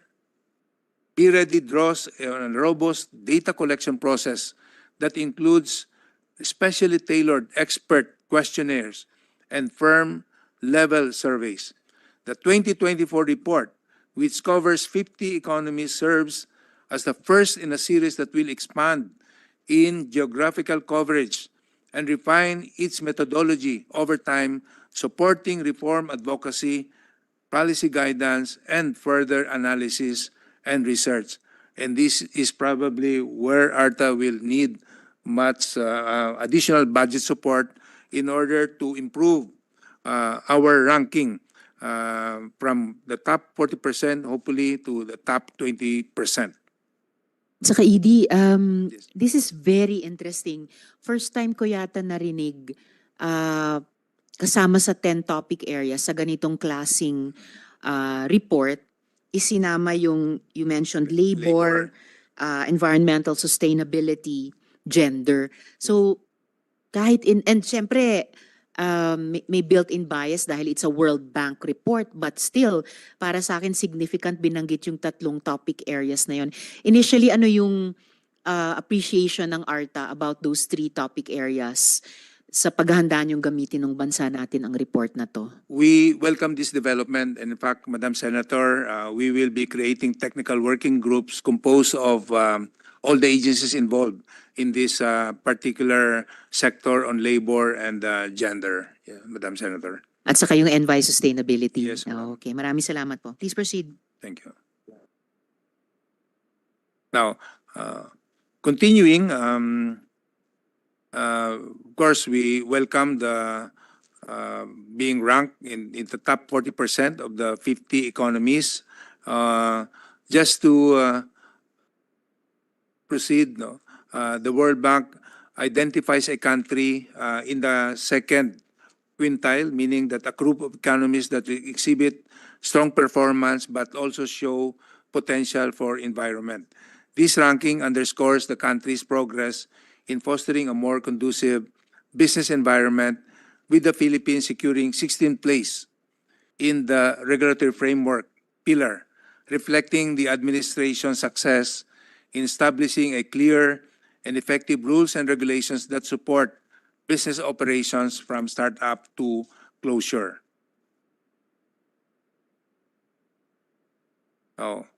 In 2024, ARTA started its Bagong Pilipinas town hall meetings to bring its initiatives and programs closer to the smallest unit of government, the barangays. By end of 2024, ARTA, with the help of its regional field offices, has already conducted 14 town hall meetings across Luzon, Visayas, and Mindanao. On electronic business one-stop shop, through continuous inspection and provision of assistance to local government units in establishing a fully digitalized and streamlined electronic business one-stop shop, ARTA has brought a total of fully compliant LGUs to 39 as of June 2024, but as of October 4, 2024, 97 LGUs are already fully compliant with EBOS, 66 of which have already received their seals, plaques, and certificates of EBOS commendation. Our target is to have at least 100 local government units to be recognized this year. And for next year, we hope to have a greater number because we have sent notices to explain to those local government units that have failed to comply with this requirement of the law, despite the inspections conducted by our regional field offices and reminder for them to submit their action plan. So we are sending these notices to explain in stages. We started with the LGUs that have been inspected and verified to be non-compliant. And then we have sent already more than 216 notices to explain. And the next will be those LGUs that have actually no compliances at all, and even not subject to inspection, but have been reported to be non-compliant with this requirement. So far, we have received positive feedbacks because LGUs have responded and committed that they will comply with this requirement, Madam Senator. Edie, ito itatanong ko sana at the end of your presentation, pero dahil pinag-uusapan na rin naman natin yung EBOS. So, EBOS compliant LGUs as of 4th October this year, gaya ng sinabi nyo nga stand at 97. So, ano yung realistic target natin nung bilang ng mga LGUs na gustong abuti ng ARTA? Sabi nyo by next year 100. Maybe by end of this administration, considering connectivity, ano sana yung grand total na maabot ng ARTA? All should be compliant, Madam Senator. Salamat, Edie. And then, ano yung pinaka-common na paliwanag na binibigay ng mga LGUs? Bakit di sila makakomply? Connectivity, Madam Senator. But our response to that is LGUs that are classified as 6th, 5th, or even 4th-class municipalities have been compliant. So this is not actually a good excuse for those LGUs. Ang ganda nun. Tama po. It's not naman a shaming tactic, pero maganda yun eh. If the 1st to 3rd class municipalities see what the 4th to 6th have been able to do in spite of connectivity problems. So nga naman, how could they do less? And only because you mentioned it, kamakailan lang na pag-usapan dito sa Senate, wala na palang 6th class municipality na categorization. Kasi parang napag-alaman ng aming Senate Committee on Local Governments under Sen JV na, Chair JV na, parang isa na lang, tama ba? Isa na lang yung municipality na nasa 6th class pa.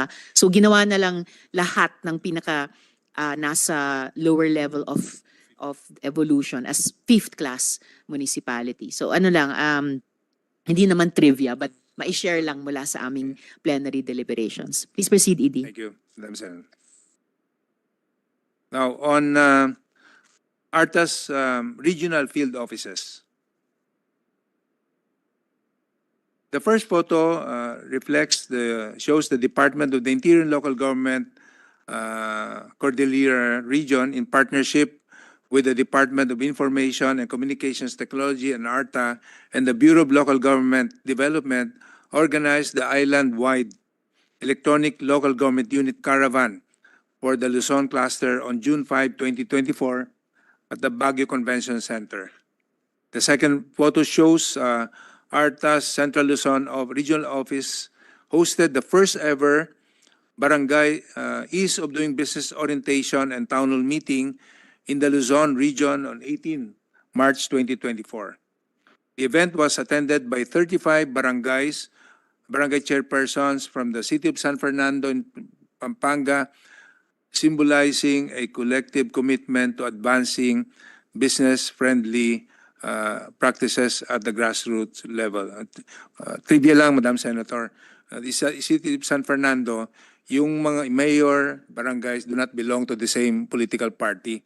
But with this town hall meeting hosted by ARTA and with the support of the DILG provincial office, we were able to gather all these officials on the same stage and they were civil with one another. Wow, mabuhay kayo. Naisip ko tuloy, baka pwede niyong suportahan ng COMELEC sa parating na election, kampanya at election.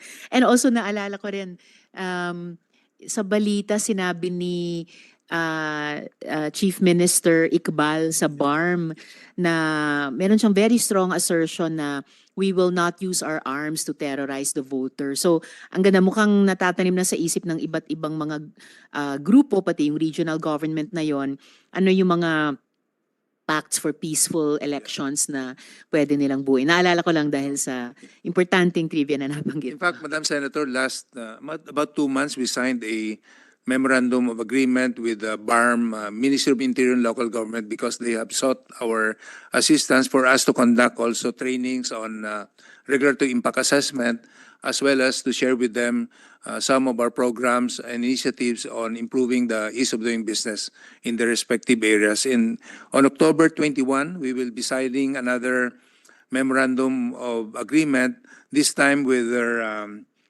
Board of Investments, Madam Senator. And hopefully we can have our visit with the Chief Minister in November. Galing. Good luck for that, Thank for you. all of those po. Thank you. Please proceed. The third photo also shows the ARTA Southern Luzon inspected 53 government agencies and local government units on their EODB compliance. It ensured that all of them submitted their corresponding action plans based on ARTA Southern Luzon's findings and recommendations. For the Visayas regional field offices, the first photo shows the Tacloban Roadshow, the first ever Bagong Pilipinas Town Hall meeting hosted by ARTA on March 14, 2024 at the Summit Hotel in Tacloban City. This event brought together local government units, national government agencies, and barangay captains who were able to expound their knowledge on ARTA and Republic Act 11032.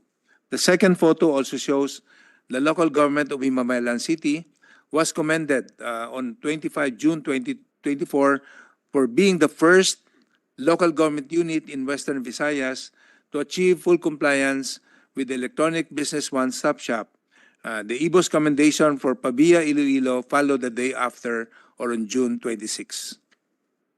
For the Mindanao regional field offices, first photo shows on April 4 to 5, ARTA visited the municipalities of Manolo Fortich, Bukidnon, Hasaan, Misamis Oriental, and Ginsiliban, Camiguin.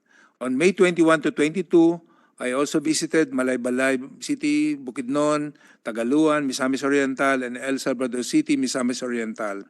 We personally awarded the ARTA certificates of commendation to the said LGUs for complying with the Electronic Business One-Stop Shop requirement as per ARTA DILG DTI DICT Joint Memorandum Circular. Second photo also shows that ARTA was joined by Senator Manny Pacquiao during the General Santos Bagong Pilipinas Town Hall meeting on May 15, 2024. On the same event, Jensen also received their certificate of commendation for having a fully streamlined and digitalized electronic business one-stop shop. For our 2024 financial performance, ARTA's budget utilization rate for the current fiscal year is at 47%, while the disbursement rate is at 72%. ARTA is closely monitoring its big-ticket items for implementation to ensure the utilization of its remaining funds. For our 2020 to 2025 appropriations, we're happy to show the increasing trend of the NEP level budget, which undoubtedly shows a positive sign of the government's commitment to cutting bureaucratic red tape. However, considering the growing demand for ARTA services and its expanding organizational structure and workforce, this increased budget allocation may still prove to be insufficient to meet the escalating needs.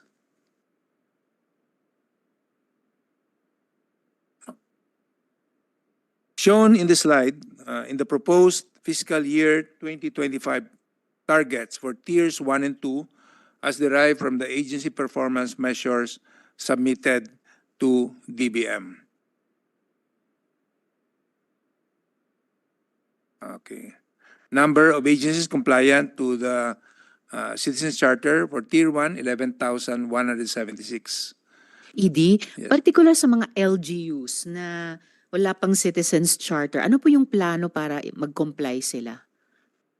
Most of the LGUs have already submitted their Citizens Charter, Madam Senator. Good They hear belong po, to the 90, almost 97% compliance rate, Madam. Thank you. Please proceed. Okay. Now, shown on the slide for the proposed fiscal year 2025 targets for Tier 1 and 2 as derived from the agency performance measures submitted to DBM. Now, for Tier 1 level budget, ARTA has been allocated 365,880,000 for the continuous implementation of its existing approved PAPs. In programming these limited funds, ARTA has prioritized allocation for mandatory expenditures of the central and regional field offices. However, upon thorough evaluation of its operational needs vis-à-vis the budget ceiling, it became apparent that only partial of the mandatory expenditures are covered, leaving other critical expenses such as training, other professional services, etc., with insufficient funding.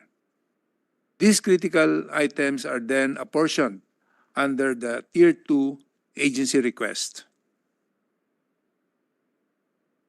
For our Tier 2 proposal, amounting to 669,617,000, representing the priority programs, activities, and projects for the next fiscal year. The specific amounts will be discussed as shown in the slides, Madam Senator. For central management and supervision, we request for an additional budget of 327,259,000 to monitor and evaluate compliance to RA 11032, 126,348,000 to institutionalize regulatory management system and EODB reforms, 98,718,000 to provide legal services and public assistance, 117,292,000, or a total of 669,617,000.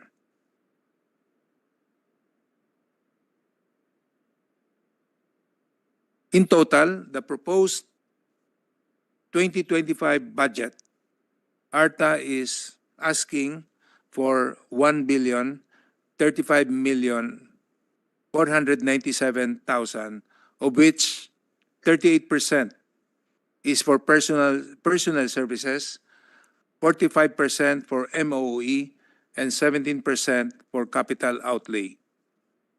This proposal is anchored on the trust and priorities of the administration's 8-point socioeconomic agenda and other socioeconomic development frameworks such as the Ambition Natin 2040 and the NEDA PDP 2023-2028, as well as the recently revived World Bank Business Ready Report. The salient features of our proposed 2025 budget are as follows. Additional funding for the continuous operationalization of the major offices in the central office and its 8 regional field offices. Acquisition of permanent office space as well as a training facility for the Central Luzon field office located at the new Clark Government Building Center. We also envision this to be our satellite office in case the big one happens, Madam Senator. Proposed funding for additional plantilla positions and organizational units supporting the agency's thrust and priority of expansion by next fiscal year. Institutionalization and realization of internal and external ICT projects and expenditures in support of the national government's digitalization drive. Institutionalization of ARTA's transformation hub we call the Sulong Bagong Pilipinas, which aims to help national government agencies and local government units to reduce red tape, improve transaction systems, and re-engineer their procedures. Proposed funding for overtime services of its rank and file employees and special counsel allowance for attorneys' attendance to court hearings. Continuation and expansion of projects for streamlining, digitalization, re-engineering, and other EODB initiatives such as the National Policy on Regulatory Management System, the Artemis, PBRIS, etc. Dedicated budget for the regional field offices to implement the major programs, activities, and projects of the agency, such as the conduct of town hall meetings, on-site inspections, EBOS validations, commendations, orientations, trainings, surveillance, and investigation. We feel, Madam Senator, that our 8 existing regional offices composed of 7 plantilla positions are simply not sufficient for us to cover the whole country. If we may share, during the budget deliberation in the House, there was a recommendation from our sponsor in the House. Sino pala yung sponsor nyo doon, ED? Si Congressman Bongalon. And he asked us if we can set up a separate regional office for the Bicol region because our Southern Luzon field office simply has too wide regions to cover. So hopefully if we can have a separate region for the Bicol region, then that will really help us. At ano yung response nung sponsor nyo sa House dun sa Tier 2? Aaksyonan ba niya? I think so. Yes, Madam Senator.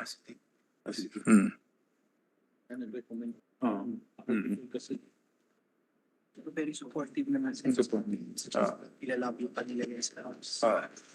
The sponsor is very supportive, Madam Senator, and during the plenary, they will really lobby for the increase for the congressional insertion that will help us continue with our regional field operations. Sige po, i-monitor namin yon para ma-parallel namin if not be able to work directly. Pero i-explore po namin. We also intend, Madam Senator, for the full mobilization of our surveillance, investigation, and enforcement activities. If we may share, because of the lack of that confidential fund, medyo bumaba po yung aming surveillance and investigation activities dahil nga po minsan po nag-abono yung aming mga official in terms of yung lalo na po dun sa what do you call this, mark money. Wala po kaming ganon. So pag ginamit na po as mark money, hindi na po yun ma-reimburse. So yun po. Also, we plan to intensify our compliance monitoring of all covered government agencies and instrumentalities from the local barangay levels to Philippine government offices, even located abroad, to the Citizen Charter, Client Satisfaction Survey, Electronic Business One-Stop Shop, and our whole of government reengineering.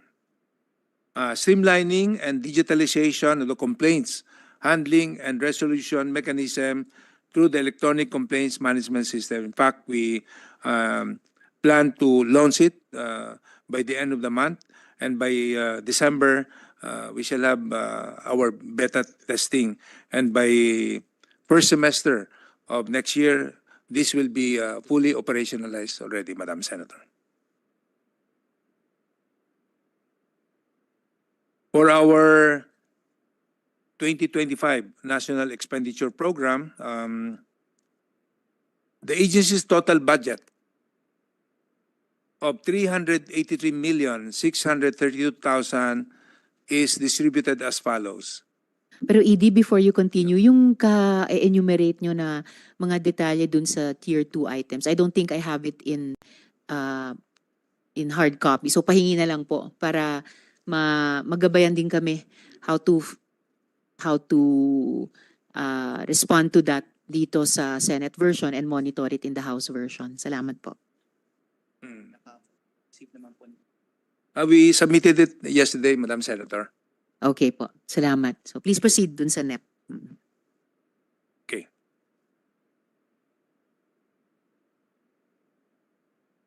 Continue, Madam Senator. The distribution is as follows: 48.38% for personal services, 46.91% for maintenance and other operating expenses, and 4.71% for capital outlay. Shown in the slide are the performance indicators of ARTA based on its approved Prexy structure alongside the fiscal year 2025 NEF level targets. These targets reflect the Carta's commitment to the performance of its mandate despite the decreased budget allocation compared to the current year's appropriation. Hence, the request for additional budget. The succeeding slide contains the details of ARTA's request for additional budget, which shows the authority's initiatives to advance our goals and objectives for the upcoming fiscal year. Shown in this slide is ARTA's adjusted fiscal targets for fiscal year 2025. Should its request for additional budget be granted in totality. 3 of the authority's performance indicators will be increased accordingly, with 2 of doubling in amount.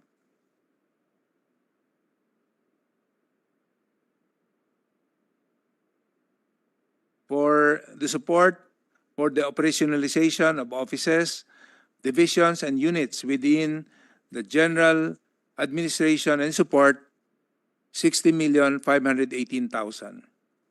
Implementation of PAPs in the regional field offices, 40,726,000. Strategic mainstreaming of agency initiatives and public relations strategies, 37,029,000. Inspection, compliance monitoring, and ease of doing business summit for Philippine government offices and even abroad, 9,362,000. Continuous implementation of compliance monitoring and evaluation mechanisms, 7,876,000. Sustained activities for the 10 priority programs, 9,920,000. Continuous implementation of various regulatory management system and ease of doing business reforms, 21,717,000. In view of the foregoing priorities, Madam Senator, ARTA requests for an additional budget of 491,502,000 pesos on top of its fiscal year 2025 national expenditure level budget to implement its strategic initiatives effectively and efficiently on a wider geographical scale. Securing the approval of these financial resources will strengthen ARTA's strategic position in advancing its goals of delivering government services efficiently, attracting investors to priority sectors, and fostering a conducive environment for business startups. Thank you, Madam Senator, for this opportunity to present our budget proposal. Thank you too, ED. Comsec, may mga colleagues ba akong hahabol? As of now, ma'am, wala pa po.